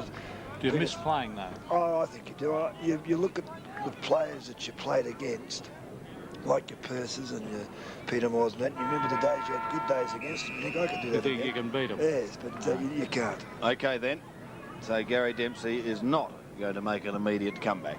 Into the third term, and I wonder what was said at half-time in the Richmond rooms and if they can come out and get going once again. Banfield's kick is partly smothered. He does have support through Waterson, but his kick too comes off the side of the boot, and he's under plenty of pressure. Tony West gets a short one up towards the half-forward line. They had the player running past, but he goes Jimmy Wynn in towards the forward pocket zone, and in desperation, Greg Strawn thumps it over the line for a throw-in in Essendon's left forward pocket. It was very good full-back play by Strawn because he didn't punch it into play. He deliberately punched it straight towards the boundary line. It's very good defensive football. But as Sandy said, there should have been a handball from the Essendon player then because there's another player running down the outside. There's a handball from the player in question, Greg Strawn, across the face of goal as he gives it to Geary. Geary's been an excellent player today. He's looking out wide for James. James has kicked 3 goals for the Tigers. It's on centre wing. Coming through was Brett McTaggart, dipped the shoulder, taken by Michael Thompson, threw the ball away. Umpire calls play on as Fuller on the left foot gets it down towards the centre. An easy mark dropped down there by the Richmond player crashing through in Doherty. Should have taken that one. Goes for the short pass and finds his teammate in Dave Martin. Onto the left foot goes Martin. He's looking up there for Neil Peart, playing at full forward on Stephen Pirrie. Now Peart cleverly balks, gets onto the right foot and kicks it high right up towards the goal square. A one-out duel, Hurd from behind with tremendous experience, punches it towards Pirrie. Pirrie ran over the line with the football, then proceeds to kick it 40 metres away from the boundary umpire. Shane Hurd's playing well, isn't he? From a man his size on the back line against a chap that big, he did a great job, didn't he? I think he's one of Essendon's better players. Well, if we cast our minds back to the finals of last year, what a great job he did as a stopper. Yes. I think Russell Green, did he pick up Russell Green in one? Yes. Dacos in another? Yes, he took Dacos I think he did at VFL Park, so he was a great player in the finals. There's the big Whittaker with a hand pass out wide to Waterson. Waterson, the short pass towards the half-back area. A hurry kick. No, it wasn't. Was it Klug? Up towards full forward. A lovely mark taken up there by Stephen Pirrie. Now, that was Larson, the player who took that mark. Punched away there by Winton towards the boundary line. They crash in with the ball, but it went over the line and out of bounds. It's the first time Larson's done something since the first 20 minutes of the game. That's right. He's been right out of it. Very impressive early against Whittaker, but Whittaker has had an outstanding game as the ball comes up towards Zakaski. He grabs the ball, crashes his way through, and a long kick. Beautiful football to Peart. Up goes Neil Peart. Oh, he had that one. He should have held it, as it's a chance now for Klug as he hooks it back. Offline, though, and through for one behind of the Tigers. Klug keeps his balance well, doesn't he? Then he was under pressure and should have probably kicked it. 9-11 Essendon, Richmond on 9-6, so 5 points the difference, and certainly makes a big difference, Sandy, when it's an even contest. My word, it does. Shane Hurd is about to bring the ball back into play. Got a couple of leads forthcoming. Elects to go straight down the middle. Ellis, the target. Klug with him. Oh, he should have paid that. He didn't, I'm afraid, and here they go. The running players are off. That one slewed off the side of the boot on that particular occasion from Phillips. They've still got it down in that half-forward zone, however. Possession now as he goes in once again. But the Richmond defence standing strong. He's able to bounce his way across the half-back line. Shepherding should see him clear another one, Greg. Oh, he's had 3 bounces. This is the longest run Greg Strawn's had for a while as he goes up towards between centre and half-wing. And receives it again. Goes with the left foot in towards full forward. Peart couldn't take the mark. Soccer off the ground is attempted, not successful, however. And the ball is pushed over the head of Thompson towards the boundary line. He'll keep it in play. He's a very clever player. I'd love to know the stats on him because he's had so many touches today. But, as Gary Dempsey has said, he's had no opposition. Phillips now in possession. Swings round onto the left foot. A high kick up towards the half-forward line. No one able to complete the mark. Two Richmond players almost collide. They will get out of trouble. Receiving the handball was Dudley. Goes with a high kick towards centre wing, and the mark taken by Klug. Thought about the handball going past, then elected to go short and find his teammate there in Dave Martin. He thinks all the time, doesn't he? Martin too far out to score. Pass is a good one. The lead was good from Peart, and the man who made his mark as a key defender played a lot of football at half-back, then at full-back. Now at the other end of the ground, the chance to score for the Tigers. They need one badly. I think he's just about snuck it in. He has. Well done, Neil. It'll make the cheer squad happy as he posts his first goal and Richmond's 10th. 10-6, so they take a 1-point lead over the Bombers with a 9-11. Well, he's looked very impressive, Gary, since moving to the forward line, Neil Peart. It looks like he might have been banished there too after that bad mistake he made in the back line. We gave a free kick away, but he's done a good job since he's been up there. Once again, it's John Klug again, making all the moves for Richmond. Yes, and here's Whittaker. I'm beaten for that one as it comes down to Shane Ellis, who hasn't had a great day, but he gets in the hand pass to Hurd. Back to Ellis. Good play by Shane Ellis. On the left foot down towards Neil Danaher. He goes in after it. Oh, gee, he's not the same player he was, that's for sure. As we see Zakaski get it to the centre of the ground. Whittaker again with a hand pass to Michael Thompson. Oh, he shrugged off the tackle beautifully. Hooks it high towards the half-forward line. A chance for the high flyers. And that was beautifully taken in front of the pack there by the Richmond player in Schultz. Kerry Goodger went to punch then instead of taking a big mark. Knocked it down to his middleman. Kevin Schultz from centre half back out towards the centre wing area. Packer players fire. That's a mark. Not lovely mark. Michael Thompson's having a picnic on that centre wing as he swings onto the left foot down towards half forward. Shane Irwin's there, gets underneath the football and takes a lovely mark. And within scoring distance. Yes, about, 45, 50 metres out from goal, directly in front. I think there must be two Michael Thompsons on the ground because someone must be minding him somewhere. I don't think they are, Gary. I'm afraid. You would have thought the message had gone out at half-time or well before half-time. Not going to quite make the distance. A couple of big flyers again, but it was Strawn who comes away with the ball. Short kick out towards that half-back line. All the bounce is going to favour the Bombers' Love. He kicks in towards goal, is off target, and one behind only to Love and Essendon. So I think that ties scores away, does it? Yes, 9-12 to 10-6. 66 apiece in the Army Reserve Cup early in the third term. Strawn back into play once again. No one minding Hamilton. So he swings play towards the half-back flank. In fact, goes over the pack, down towards the wing. Ellis leaves it for Harlinson. Hurd. Opportunity once again. Here they go. There's the big fella. Oh, Tony West took his eye off the ball, but it didn't matter because he soon got it back to Whittaker, who was tripped. He'll go back and have a shot some 35 to 40 metres out, almost directly in front. He puts himself in, doesn't he? Whittaker for a big man. It's good to see well. There he is. Not a bad kick either. Drop punt deep into the square, touched over the top, and another behind. But it does give the Bombers the lead by 1 point. 9-13 plays 10-6. Well, I've got very fond memories of a red-headed player that I played on in one of my early games for Collingwood. Played for Essendon, Bluey Shelton, Sandy, many years ago from Avenel. And by heck, they talk about being tough. There was no tougher man ever played the game than Bluey Shelton. How'd you go against him over the years? When John Somerville was knocked out in the preliminary final in 1965, he told me he'd put my head through the grandstand if I went near the ball. So I was happy. That was a polite version of it too. Happy when that's right. I was happy to be shifted to full forward. I was. Received the ball on the half-forward flank. Umpire coming in to bounce the ball. Score 9-13 Essendon, Richmond 10-6. 1 point the difference in favour of the Bombers.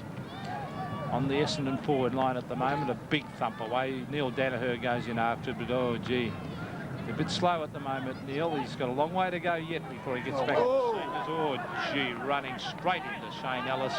The little Richmond fellow will pick him up in a moment. Could have been Dave Martin, but we'll have a look in a moment. There's Kerry Good, took front position. A chance now for a snap at the goals by Jason Love.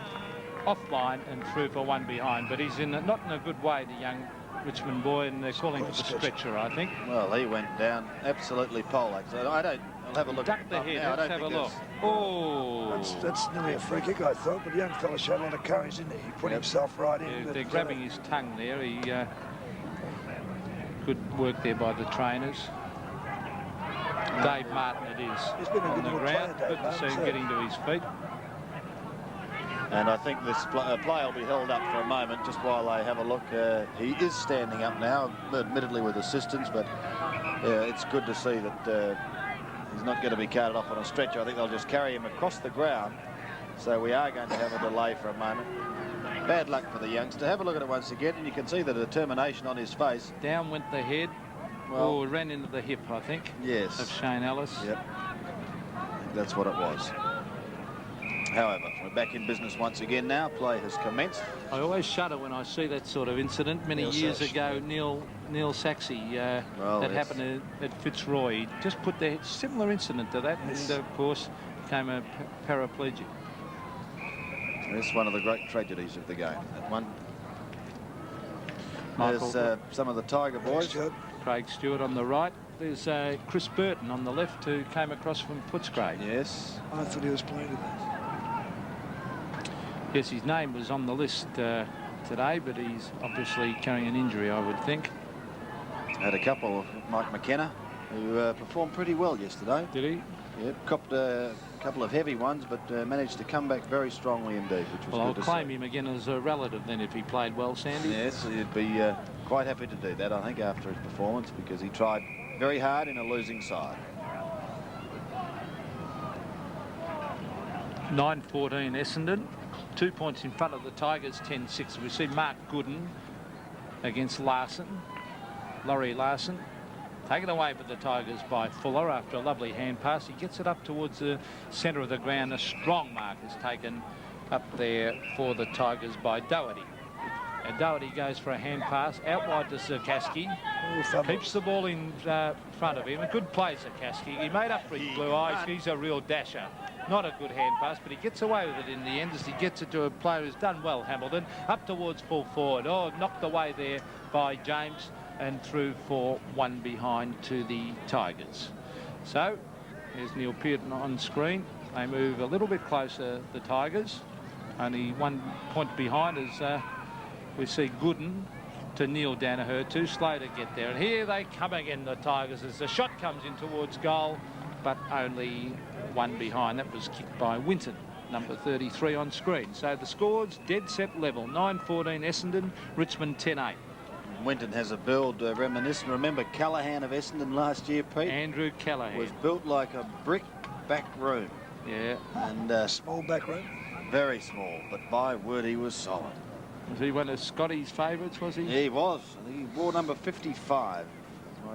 54, if my memory serves me correctly, but very powerfully built, and has now, I think, gone back to play Metropolitan football down towards the connection.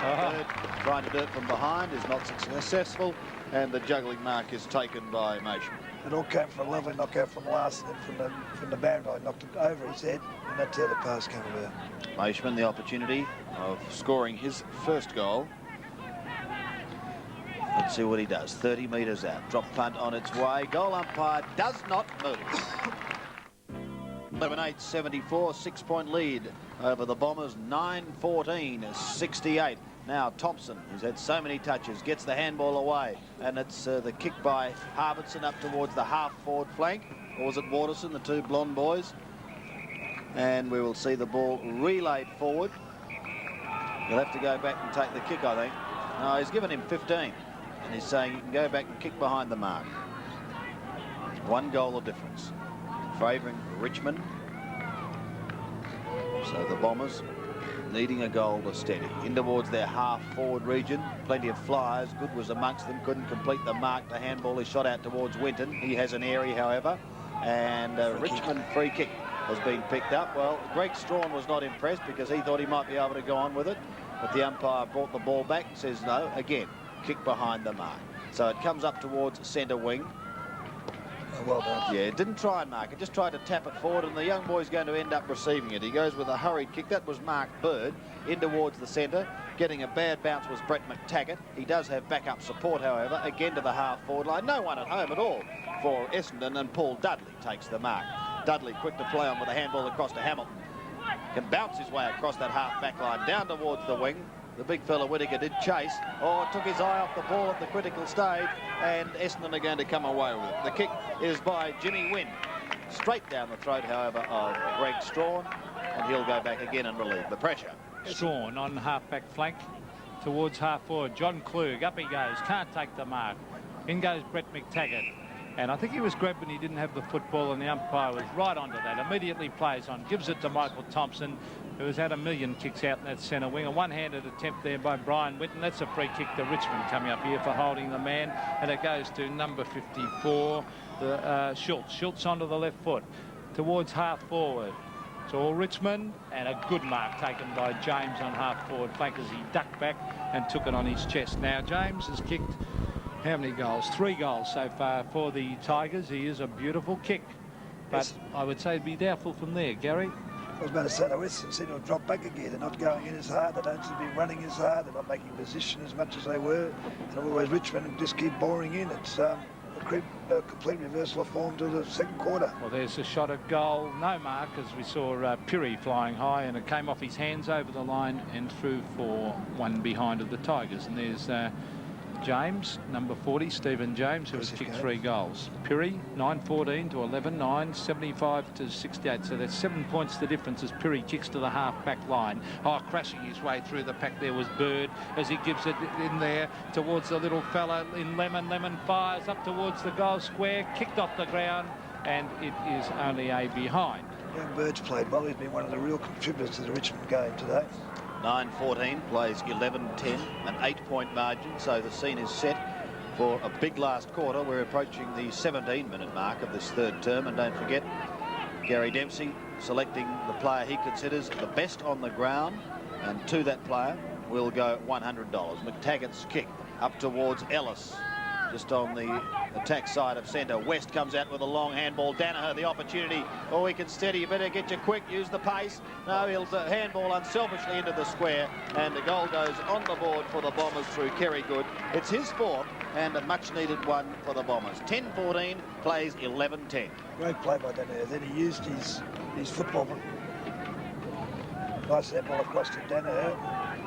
He's still looking a bit slow, but he's got a good shepherd there. Accelerates there. Good. A nice sample on his fourth goal, but that was a great play by Danaher. I like the word accelerate, though. Now, there's the young boy, Dave Martin, who was carried off after that heavy knock with Shane Ellis. He's just having a spell. He'll be okay. And going back to that last goal, to great play by Tony West. He was the original handballer, the long one out that gave it to Neil Danaher. So he's done well today too. As we see Fuller crashing his way through the pack, gives it across towards his teammate there in Paul Dudley. He goes wide and he goes to Geary. Geary breaks away and kicks towards half forward. Number 50 ducking back. He's been a great player today in Hamilton. It's taken away out of defence though as Neil Danaher over the back of the pack. Let's see. Oh gee. Eventually just a little bit slow, Neil, as we see coming away with it Banfield over to Tony West. He goes for the long kick towards the goal. It's not a bad looking kick, just offline and through for one behind of the Bombers. So very even contest, 10-15 to 11-10. There's a touch of the cramp there. Trainers getting to work as we see Strawn about to kick in and the umpire telling the players to get away from the mark. You can see Neil Danaher's mind working when he's going for the ball, but unfortunately his reflexes and his movements are nowhere near as quick as they used to be. No, it's unfortunate, but nevertheless, here's Strawn. Oh, good. Short. Mark taken by Love. Now, am I correct in my stats saying Love has only one? Yes, Jason Love. He's going short again. Oh, come unstuck. He's got the Richmond disease at the moment, haven't he? Yes, deciding that the best way is to go short. Tony West has a long snap at goal, off target, well off target, however, and in fact out of bounds on the full. Just looking at Jason Love on the TV a moment ago there, I think he's done a Freddie Cook. He must have learned at Port Melbourne he's got his hair tinted. Or Sam Newman. But certainly he's taken over from Freddie, I think, as we see the short pass from Winton coming out to Hurd. Hurd is on, well, between half-forward flank and centre wing. Well, if you can emulate Freddie, who kicked 12 goals last week and went off at three-quarter time because it started to rain, he'll be doing a fair job. Right, going to play with Moorabbin this year, Freddie. As we see the Tigers come out of defence, right out towards centre wing. Good mark to Klug. He really could be a promising player, Johnny Klug. He can, great skills, either foot, as you see this time on the right foot down towards the centre half forward area. It's all Essendon though. Stephen Pirri, they nearly overran the ball. McTaggart comes in to lend a hand. He touches the fumbles, a good hard tackle.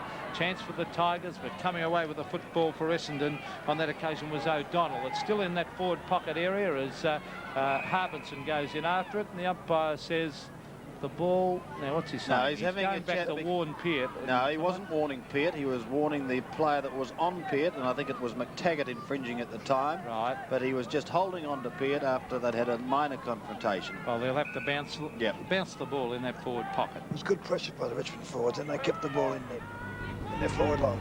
Oops. Oh, Harbison goes high wide hands. Essendon looking very lax at the moment. They're not haven't got the same endeavour they had in the second quarter. Well, the pressure's going to be on them, Gary, in the last. The opportunity for the Tigers through Steve James. Too far out to score. He's gone for the pass. It's come horribly unstuck because Tony West has nipped in. He's going to run and bounce his way right across the face of goal. Then boom one out towards that half-back line. Shane Ellis intercepts, takes the mark, gives it across to the running Thompson. Will he get caught? No, he's got the speed to get away. But he gets too far underneath that football. Wasn't a good one. Almost a great mark completed because they're shockers to try and grab.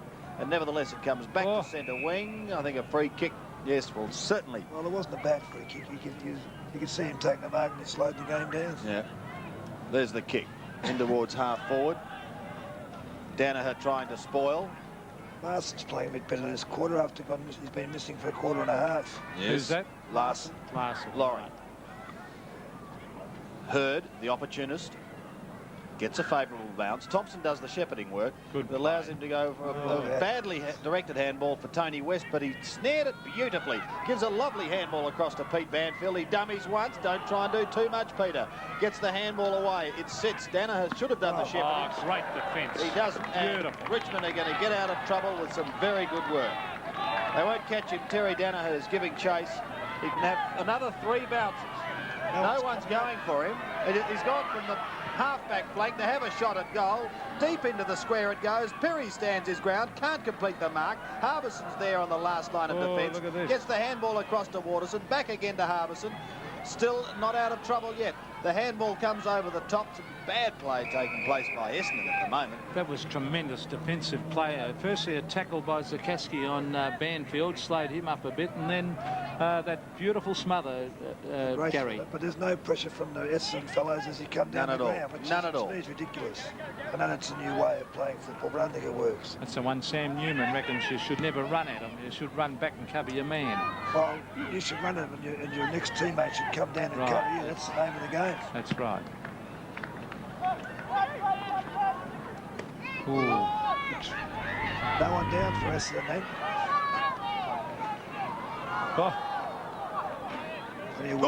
Oh, decent old elbow went in there. I think Mr. Winton was becoming a little frustrated, was he not? Phew. Was very lucky not to get a free kick against him there too. Well, very lucky not to have that little, little white book come out. He missed very badly directed elbow that one. Missed by 3 feet. Yep. He was brushing flies off his opponent's shoulder, I think. Well, it is warm, so he could have been doing just that. Nevertheless, back to the game of football. 2-on-1 opportunity here for the Tigers, but he runs the wrong way, Steve James. Oh, well done. But they're going to get out of trouble. The snap in towards goal. What a looking kick, and he's put it through. All it takes to install. Second goal for the Tigers, and they're able to steady down. In fact, they're in the verge of going up towards their half-forward line once again. Hurd is the tackler. It's lost, going out to the flank. Waterson tries to get it away for the Bombers. Can't do so. Thrown over the top. And eventually Banfield, well, there's 3 of them there, and the shepherding will allow Good.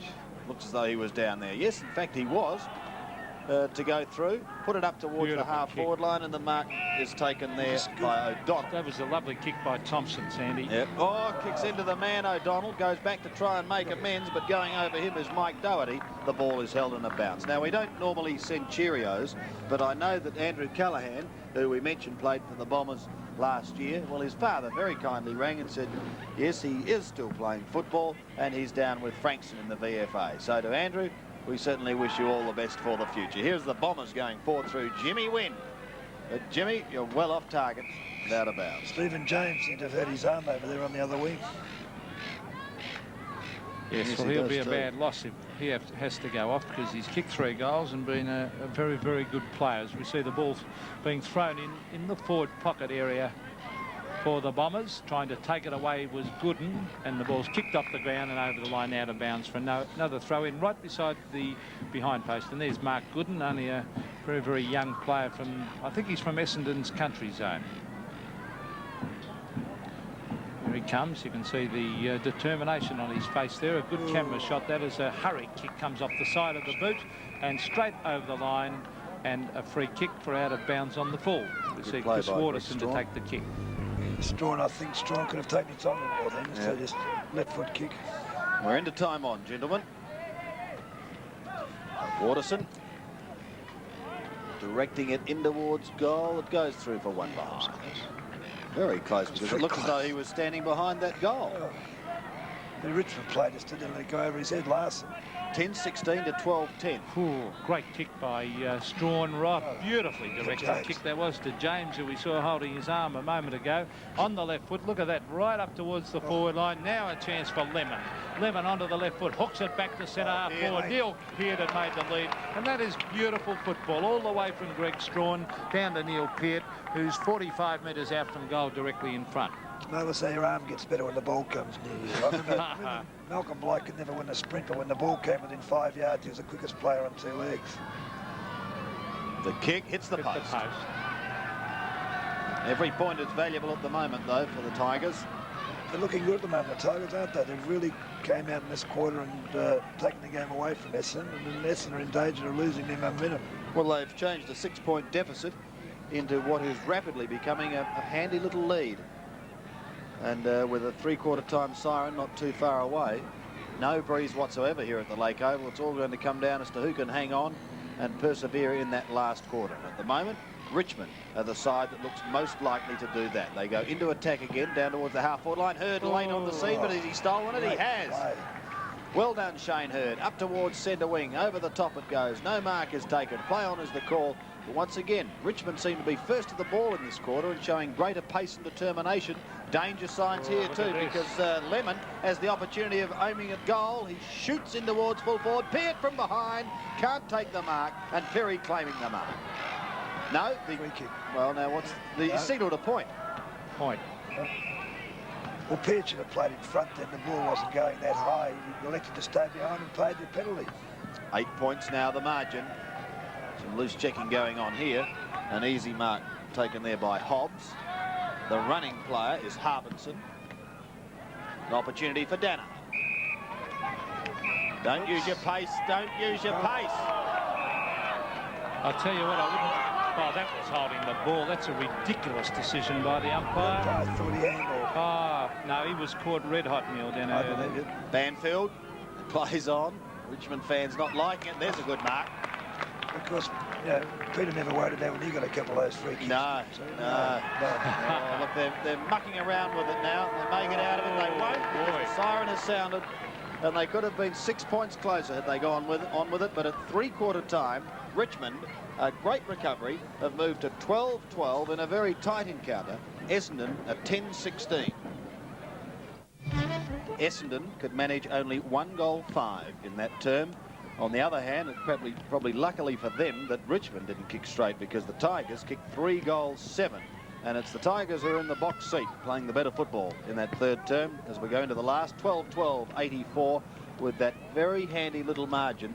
Essendon have got 10-16, 76. 8 points the difference. Anything can happen. Speaking of things happening, it's great to see that our brand new football song, Playing to Win, by the Little River Band, is set to go in the United States, because we've heard from the Little River Band's manager, Glenn Wheatley, that negotiations are underway for that particular clip to go in the USA. I think we might take this opportunity of having a look at it.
And if you're asked to pick the best passage out of that playing to win, it would be very, very difficult indeed. We certainly wish Glenn Wheatley and the Little River Band all the very best. I have a feeling the Americans would be absolutely love that sort of action. And how is the movement of Peter Dacos? I mean, he makes the game look so easy, doesn't he, Gary? Well, I just said he looks like Jeslico the second. I don't think he's in quite the same class, but the way he didn't even keep his eye on the ball. He knew where the ball was. He knew where his opponents were. He just grabbed the ball, walked in between them, and just walked away from him. He's a marvellous. He doesn't realise how much talent he's got, Peter Dacos. I really believe that. Now, I want to put Gary Dempsey on the spot. Who's going to win this match? Well, I think if Richmond continue the way they went that quarter, they must win the game, because the couple of smothers they gave out on their back line there really devastated us, and I don't think they recovered it. Richmond, like they started the first quarter, came out and they just burst into the pack, so more aggressive and much more physical. I really felt that Essendon went a bit lax there. Michael Thompson's playing well again, but he's not doing the tough stuff. Say John Klug's doing all that little bird, who I thought in that third quarter really gave Richmond a kick along. Right, well, I want you to concentrate on who you're going to give our $100 to, Gary, because here we go, into the last quarter. It looks as though it's becoming a little overcast, but we'll see what happens. Can the Tigers maintain that run that they got on in the third term? The lead is only 8 points. It's certainly not a winning lead at this stage, and it's going to be very interesting to see what unfolds as the next few minutes go by. Down towards that half-forward flank, tried to pushing it over the top was Whittaker. It was unsuccessful. The big fella's certainly tried his heart out today. That fierce tackling continues. The umpire has picked out a free kick, and he'd want to get in there fairly smartly. I thought Whittaker died a bit, Gary, in the third quarter. I thought that Larson came back in the third quarter, and Whittaker then in the second quarter would have taken that mark, but he attempted to knock it on, which I think is a bit of a fallacy in this game. If you take the mark, take the mark. Winton, the big spoiler, close to the boundary line and in fact over. So a throw in on the centre wing, and we see an 8-point margin favouring the Tigers. Oh. Shades of Peter Moore, Gary Dempsey, 1979 Fluminense final. Yes, you had a rule change because of you. Well, I think we had a real change because the umpire of the day wasn't courageous enough to make the right decision and give me some free kicks. Ah, boy. Centre of the ground. Oh. Good players. We see snatching the ball away, and Phillips up towards full forward. No mark. Free kick to Richmond or Essendon now. Which way? Showing Richmond's way. Very good. Pushed him out the way. Yeah, and this is number 37 for Richmond, Tony McCarthy. We haven't seen for a while. He must have had a spell off the ground, I think, up towards centre wing area, over the back of the ground, over the back of the pack, I should say. Players go in after it, and the umpire will come in and bounce it on centre wing. 10-16 plays 12-12. 8 points the difference, favouring the Tigers. Don't forget, of course, too, it's a big weekend of football next weekend, Easter weekend. Good Friday appeal and a split round of footy, but all the action coming away on Sevens Big League on both days. There's Winton with a long hand pass. It's a good one too for the Tigers. He gets it across to his teammate in Doherty. Doherty handballs in towards the centre. Lemon the opportunity. Back again he goes to Klug. Oh, twist, turns, had his head ripped off. Caught with the ball, holding the ball. Young fella should have went for the handball then. Yep. Now that Essendon aren't out of trouble yet. Hurd has possession now. His handball is good. He just speared it into the centre to Tony West, who goes short, finding his teammate there at centre wing in Love. Love goes on with the game quickly, down towards the forward pocket zone. The opportunity there for Hobbs. Fires at goal, going across the face of goal, however, and one behind only is registered.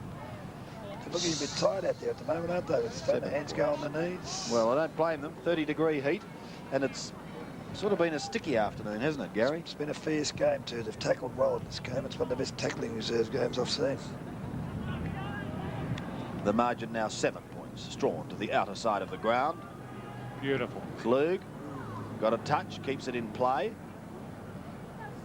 As Peter McKenna would say, a Johnny Beckwith kick up towards that boundary line at centre wing, and in fact over. We'll keep Johnny Beckwith famous, Sandy. Yep. In fact, I was playing golf at Victoria Golf Club during the holidays, and Johnny's a member there, and he's very pleased that we give him a mention every now and again. Dropping the Victoria Golf Club. Yeah, I should mention, we always have social notes by Peter McKenna during the Army Reserve I haven't given Cup. many today, though, so I'll have to think up a few. How is your golf, Pete? Terrible. Okay, well, we're on the half-forward flank here at the moment. Richmond struggling to hold this lead. Essendon desperate to get back into the game. You mentioned our old mate Don Scott earlier. They tell me he did an interview with David Darcy over there in South Australia, and he asked him about a young player. He said, "What's your opinion?" He said, "That's my business, not yours." So Don's up to his usual antics over there. Well, he's probably taken John Kennedy's style of answering questions. I certainly hope he does well. It'd be great to see. Well, he'll change a few things over there. I think some of the players will be terribly shocked by his ways. I believe they were quite shocked in the first couple of training sessions. However, we're back here at the Lake Oval. David Darcy, one of the all-time greats at Footscray too. Yes. Great player, top player. And I used to love taking his drop kicks. Had a stint. There from fullback. Yeah, had a stint over there and is now involved in media work. There's Phillips down to the pocket zone. Here's a chance for Danaher. Now, he elected against using that pace then, and just as well. Neil, he realised that he got caught in the third term, so he's going to go back. He's going short again. Oh, dangerous too, and it's going to come unstuck at the moment. The handball is out, and it's momentarily out of trouble. Phillips had it, then lost it. Thompson again, picking up a ton of kicks, pushing this one in towards the pocket. The opportunity is there for Love, over the line, and another throw-in. Little Richmond player then was a great job pushing the Essendon player out of bounds. Lemon. Lemon, yes. Continued pressure. That's what they've got to apply if they're going to hang on to this lead. There he is, Lemon. He's played well. He's put in all day. Goes with his left foot drop punt up towards the half-back flank. Oof. Oh, that's going in. Winton it is. He just flicks it out towards the boundary line, and I think he may have hurt, might have a touch of the cramp. Cramp, definitely cramp. That's better for Winton. Before he didn't do that, then he got a chance to kick a goal. Klug, Lemon, the opportunity to the half-forward line. Here's an opportunity for the Tigers now. No, Peart can't keep it in play. Goes over the line, so another throw-in to take place. Yes, and Neil Peart, there he is, striding back to the full forward area. Going back to pick him up is Stephen Perry. A good contest between those two. There's John Klug, who must be in the running for Gary Dempsey's $100 today, as he cleverly over the back, but sitting there waiting for it was Shane Hurd, and with great experience over to Winton. Winton with a hand pass further afield towards his teammate there in O'Donnell. O'Donnell on centre wing. This is danger for Richmond as O'Donnell, a low trajectory kick right down towards the forward. Goal. Here's a goal coming up as crashing into the open goal for the Bombers with Jimmy Wind. It just keeps on getting cleverer and cleverer. Out amongst the Pigeons, 12-12, 11-17. There's now only 1 point the difference. But Richmond, the opportunity of going forward from the centre bounce. The free kick has gone the way of Jeff Lemon. They're going to have to go long. Floats a drop punt up towards half forward. Oh, Klug was in front. Tell you what, it'd have to be a fair chance for the $100. He goes out towards the half forward line. A good pass and an equally good mark taken by Stephen James. Chance for the quick reply.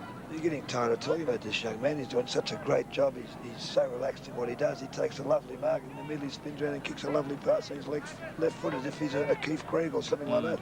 I thought you might have had him earmarked. Great skills. We see Stephen James already killed. He's hooked that one across his body. Not a good kick. He didn't follow through with that one. It was didn't look a good kick. As Never we looked see, like it. No, he's kicked 3, and that would have been a very handy one. 83 plays 85. Richmond only 2 points in front as we see Pirrie looking for Michael Thompson. A beautifully directed kick, and he found him to a hand pass to Shane Hurd. Hurd, very experienced player. Short pass, finds Harbinson. Harbinson to Tony West. Now here's danger again as West strides down the ground. Hand pass towards his teammate, number 54 for the Bombers in Williams. Over it goes, into the open goal goes Hobbs. And what's he done with it? He's put it through for a goal. So the Bombers hit the front. That's the play they were doing in the second quarter, coming down the ground, drawing a player and handballing over the top. And it's more like the Essendon we saw in the second quarter. And Richmond at the moment, I think, have got to get back to that fierceness they had in the third quarter. And it all started here, or Tony West, in fact, was the link man. Got the handball away to his teammate there in Williams, and then the kick came from Hobbs. Made no mistake about it. That Williams, by the way, is the brother of Darren Williams, the player at number 13 in the first. Well, if he shapes up like his brother, he's going to be a pretty fair player. Now, the pressure's on the Tigers. Can they come back? 2 quick goals to Essendon. See them hit the front for the first time in, well, at least a quarter of football anyway. They're not going to at the moment because Peter Banfield receives the handball, puts it out wider. West again, the link man. And here he goes, Hobbs. He's enjoying this. Onto his left foot, pops it down towards the half-forward line. A player waiting at the back, and it was Essendon. Tapped down in front. Danaher got the player running past. Chris Waterson fires at goal, but is off target. 1 behind only. You've got to notice then about 3 Essendon players went down with that. Was West coming out. Yep. One of them was Thompson again, all on his own. I don't know where his opponent is, but he was just running down. There's 3 of them. Still plenty of time. We're approaching the 10-minute mark of this final term. It's Greg Strawn.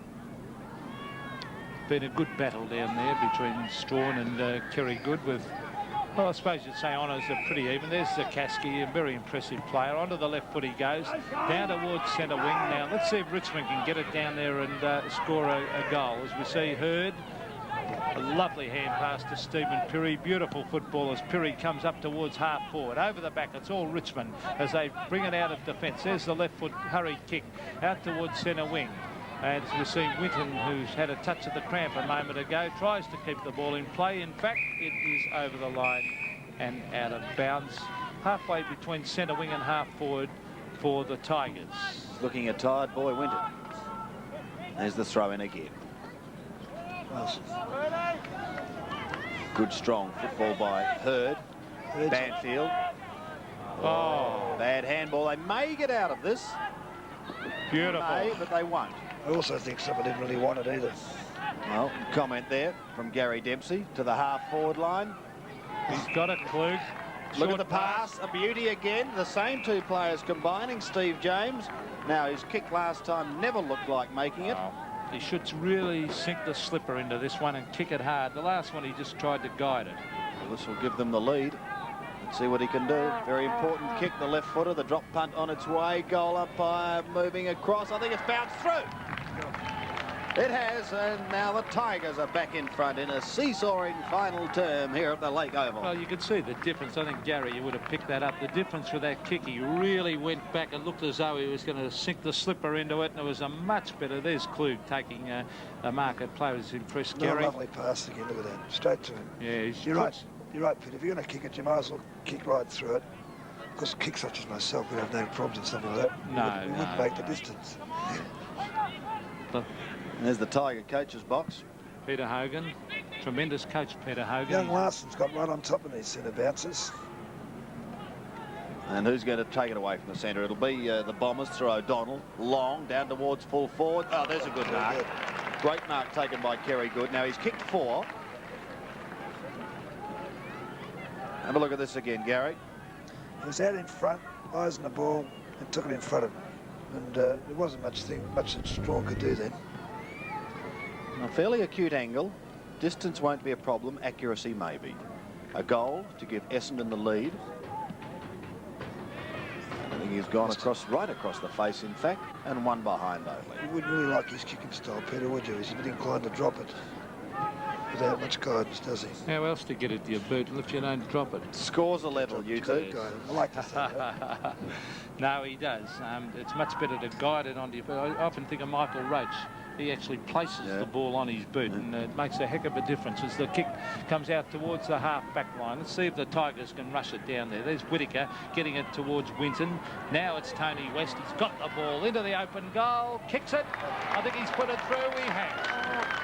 Tony West has played very well the last half. I thought the third quarter he was the one player who kept it in the game, and in this quarter again he started well.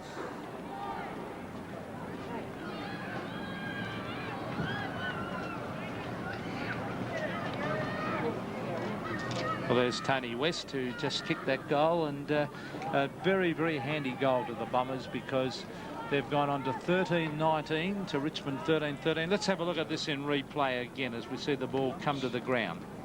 Here he comes, a nice handball across the top, a good knock on, and there he goes. Plenty of pace, and he steadied well.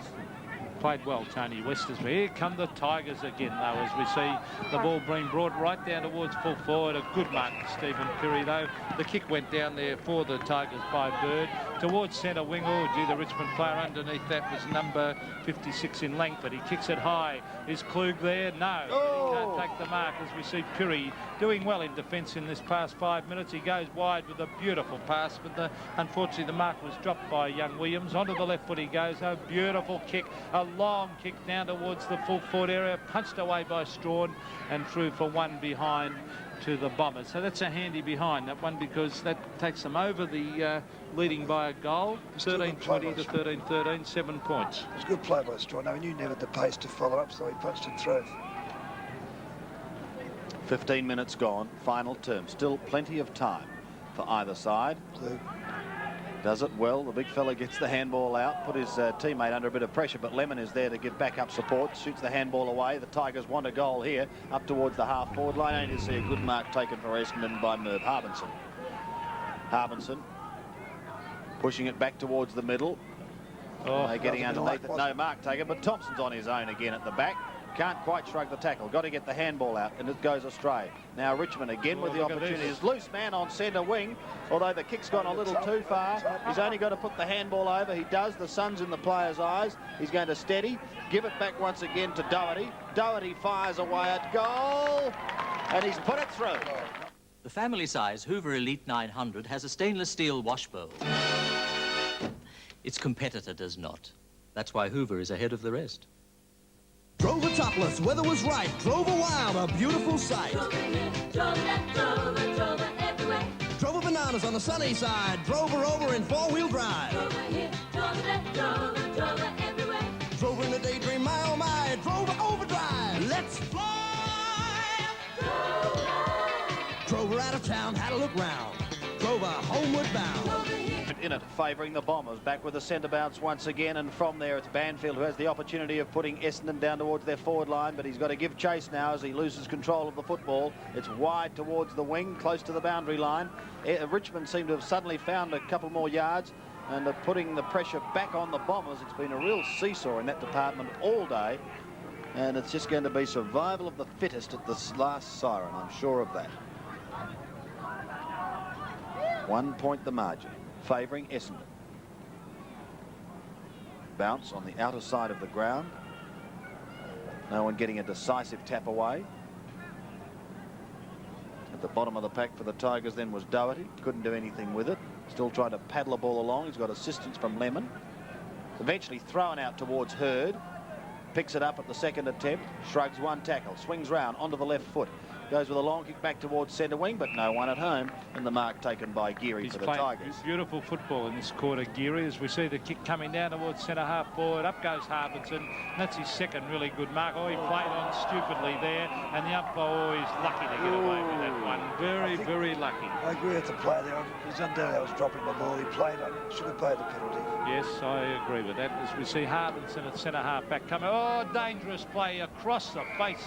And, of course, just waiting for it there was Winton. So that was poor play by Merv Harbinson. Winton should go straight for goal here, right, but there's no one there. Brother standing brother as he took Look at his this kick. as he goes down towards half. A lovely hand pass. Here's a chance for Neil Peart. He lines up the goal, swings it across goal, and the only player there was Perry, but the ball beats him over the line and out of bounds, and that was a wasted opportunity. Kick like a backman. Kick like a backman. Also, it was a very poor effort there before. That pass across the centre of the ground was unbelievable. When you're under pressure, you should go the long kick down the ground. Well, the humidity is set in with the dark clouds. Let's hope we get a bit of rain. Short. Whoops, he's dropped it. Perry couldn't take it. Oh, this is danger. He's got plenty of support. He should get. In fact, it's come back to him now. It's all Richmond. He'll get it out of trouble. Winton, no, over the top. Boy. Phillips. There was 2 against 1 there, 2 in favour of Richmond, but Phillips took the mark for Essendon. Plays on, gets the handball away, back towards Tony West in the centre, uses Hobbs, the big fellow who kicked that early goal in this quarter to get them back on the rails, goes down to the half-forward line, no mark taken, hurry. Free kick in the back to Strawn. Well, that was a good play by Strawn. Then he was under pressure and he did he kicked along the ground. He got the boot to the ball very, very quickly there, a very experienced player. This is Geary again. Taken down the ground, that free kick. Oh, free kick, must be. That in the back. A little bit of a nudge. Is that Klug? Yes, Klug again. Gary can see him in the dark. Don't worry about You're that. trying to find him, Gary. Sure. And that's not his best pass of the day, Gary. I'll give you that. Winton. Out of bounds on the full. There's danger. In fact, he's gone out of the ground. So I think we'll have to have a new football. Is there a bowling green behind there still? Well, if there is, the kitty's gone west. 1 point the difference. Richmond is still applying a lot of pressure to Essendon. Look at that, it's come back, that ball. It's been a tremendous game. This very, very even contest from start to finish, and a great game to watch. Pirri relieves the pressure. The Bombers leading by a point. Still, there's a nice push. He lets it go. Thompson's away. He's been away all day. Sakassi gives chase. He won't get to him. Back again to Thompson. It's only got to sit. It won't sit. He snares it, however, and he does have support. Beautiful tackle, holding the ball. Great tackle by Peart. Oh, wonderful tackle by Desperation, Neil Peart. He's back on the back line, isn't he? Yes, as he kicks up towards centre wing. Nice timely mark taken for the Tigers by Langford. Poor handball. Going to stay in play, is it? Yes. Lemon keeps it in play. Good pass. He had the loose man for the handball then too if he wanted to give it over, as we see young Lemon from the half-forward line up towards full forward. Can someone take a mark? Could have been a free kick. Here's Klug. Snap. And a miss. Yes, but it's an important kick because it has now tied away the scores, I believe, at 98 apiece. Now, what's our time clock show at this stage of proceedings? 20 minutes. Yes, or in fact approaching 21, Gary, so there might be 7 or 8 minutes left in this game. And that's plenty of time for either side. Harbison setting himself over the top. Not paid. Well done, Schultz. Here's a go. Twist, turn, caught on the second attempt. That was Doherty. And eventually Phillips gets Essendon out of trouble. Back towards the centre. 4 high flyers. No one waiting down. Who's going to be first to recover? It's going to be the Tigers. Extremely well done by Geary. In towards full forward once again. Here's an opportunity now as he pushes it towards the goal. He should have tried to soccer that through. Instead, it's been taken over for one behind. And that, in fact, gives Richmond the lead. That's good play by... I thought James might go for the soccer then, but he didn't. Nevertheless, slow then. They have a point out of it. Hobbs can't keep that in play. It goes over the line. He got a touch to it. And so a throw-in to take place. I think the players would really be feeling the heat now too. They've really put in, as Gary said earlier, the tackling has been tremendous, and you would excuse them for getting very, very tired now, but they're all really still putting in. You can see the socks starting to go down, can't you? Here's the big fella coming down the ground. Whittaker been quiet towards for a the while. centre of the ground. Michael Thompson is a big chance for Thompson as he fires away at the goals up the side of the boot. No mark destroyed. Oh boy, that's a free kick. It's a free kick to Essendon right in the head. That was Kerry Good, I think, copped that one. Let's see him get up. Kerry Good. What's this? Right across the head. He got the double barrel attack there. People in favour of keeping his feet on the ground, just running straight through him. 4 goals he's kicked, Kerry Good. Tremendous contest between he and number 19, Greg Strawn. This could be the most important of all, because at the moment Richmond lead by a point. Acute angle, distance no problem. Drop punt on its way. 1 point only, scores a level. Oh boy. I'll tell you what. Have a look at Kevin Morris there. In the Scores centre. level. Not too happy with that one. But Kerry's he's an erratic kick, isn't he, Gary? You can never back him in. 99 points apiece. You usually find he'll kick those more than he'll kick the ones dead in front. I thought that was dead in front. Well, maybe for you it wasn't. But he was on the angle. He was on a bit of an angle. 45-degree angle as we see Strawn bring it out towards the half-back line. No mark. It's all Essendon is coming away with the football. Number 54 is Williams. Oh, look at towards this. full forward. A chance. It's a goal kicked by O'Donnell. You, sir, are a blackguard and a scoundrel. It's one straight kick, and it's Essendon's way now, thanks to O'Donnell. They've got the opportunity of going again. Thompson has run all day. He could seal this just about. No, he goes short. How's the bounce? Going to give the opportunity for the Tigers through Strawn to get them out of strife. A hurried left foot kick down towards the half-back line. Player could have dropped the ball, but the umpire says no, play on. And eventually he's going to get the free kick. Langford. I think he's lucky. I thought it was a good tackle by Thompson, but... Well, he's got it on the half-back line. He's got to get it down to that forward zone and score quickly into time on just about. There's the kick from Langford to centre wing, and an easy mark taken there by Clark into the centre. Oh, he thought he was off, wasn't he? Yes, the umpire called play on. He wanted the player running past. He's got Piet now, steadies, fires in towards full forward, coming in from the side, can't complete the mark. Who's going to recover first? No one, because it goes over the line for 1 point. Gee, that's annoying when you see a player come down the ground like that. No one moved. No one stood there. Perry. This is bad play, Richard. They had all the chances. Now, Essendon the opportunity of getting out of trouble through O'Donnell again. Wide to the half-back flank. Danaher steadies onto the left foot. Down towards centre wing. A big fly over the top by Sikorsky was unsuccessful.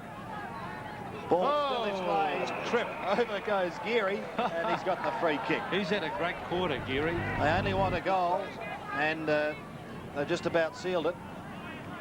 At the moment they're trailed by a point. Punch. In the centre of the ground still. West leaves it for Big Whittaker. Onto the left foot he goes with a prodigious punt down towards Strawn, who defends stoutly at the back. Does it well. And Greg Strawn's kick back towards the middle. No one at home, but it's a bad bounce for Essendon. They've got numbers, however, and should get out of this one. That's Shane Hurd. Back into the middle he goes to Hobbs.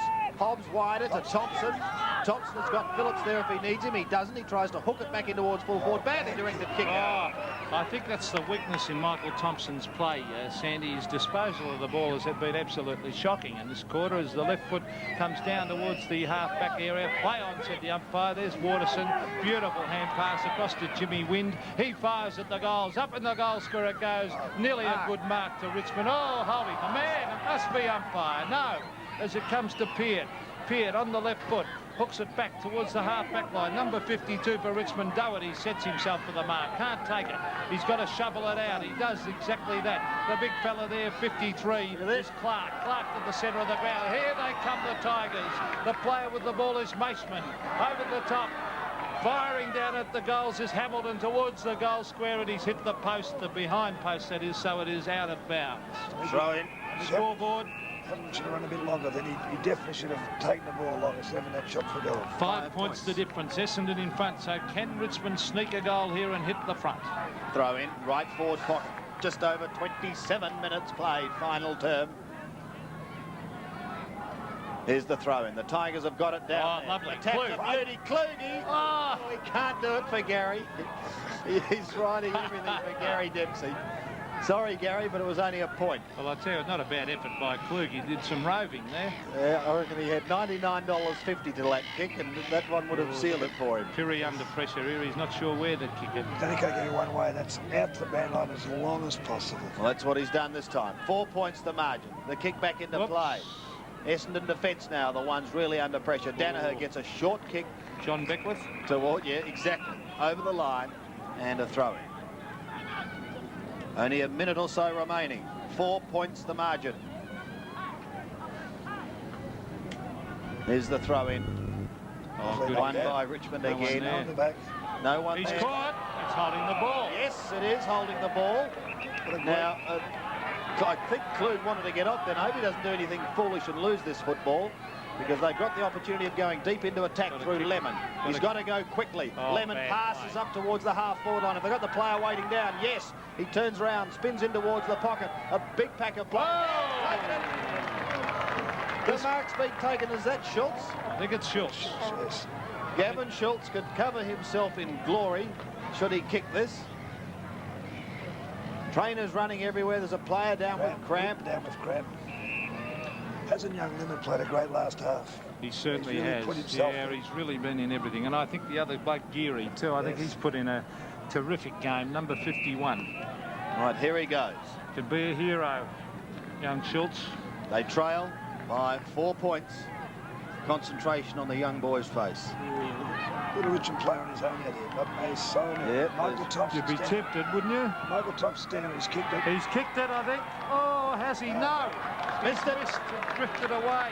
3 points the margin. Still time. 105 plays 102. Essendon lead. This is where the time wasting rule could be interesting. Look, no one checking there. That's loose because it allows him to run a good 35 metres. That's Go even further. Tucks it under the arm. He's nearly got him. No. Can't get him. Oof. Good work. Harbison over the top after Winton ran that distance. Now the opportunity for Hobbs. Recovers it again. Desperation plus. Thompson on the outer flank. Fires in at goal. He's just about got it. No! Hits the post. I tell you, what a finish we've got here. 106 to 102. Boy, straight down the middle now, Sandy. He's got to go, Greg Strawn, right down the middle of the ground. Oh, he's looked for Peart. Peart's made a lead. He should mark this. Oh, it's spoiled. He took it a bit too easily, I think, because there he is, Neil Peart. Punch it. Oh, he threw it. I thought he threw that too, by the way. I don't think the umpire could see. Well, while the free kick's taking place, Gary, we're a bit short on time, but who are you giving your $100 to? Give it to Klug. I thought you might give it to Klug. It's a great game, wasn't it? Well done to Mr. Klug. There he is. He's done it for us.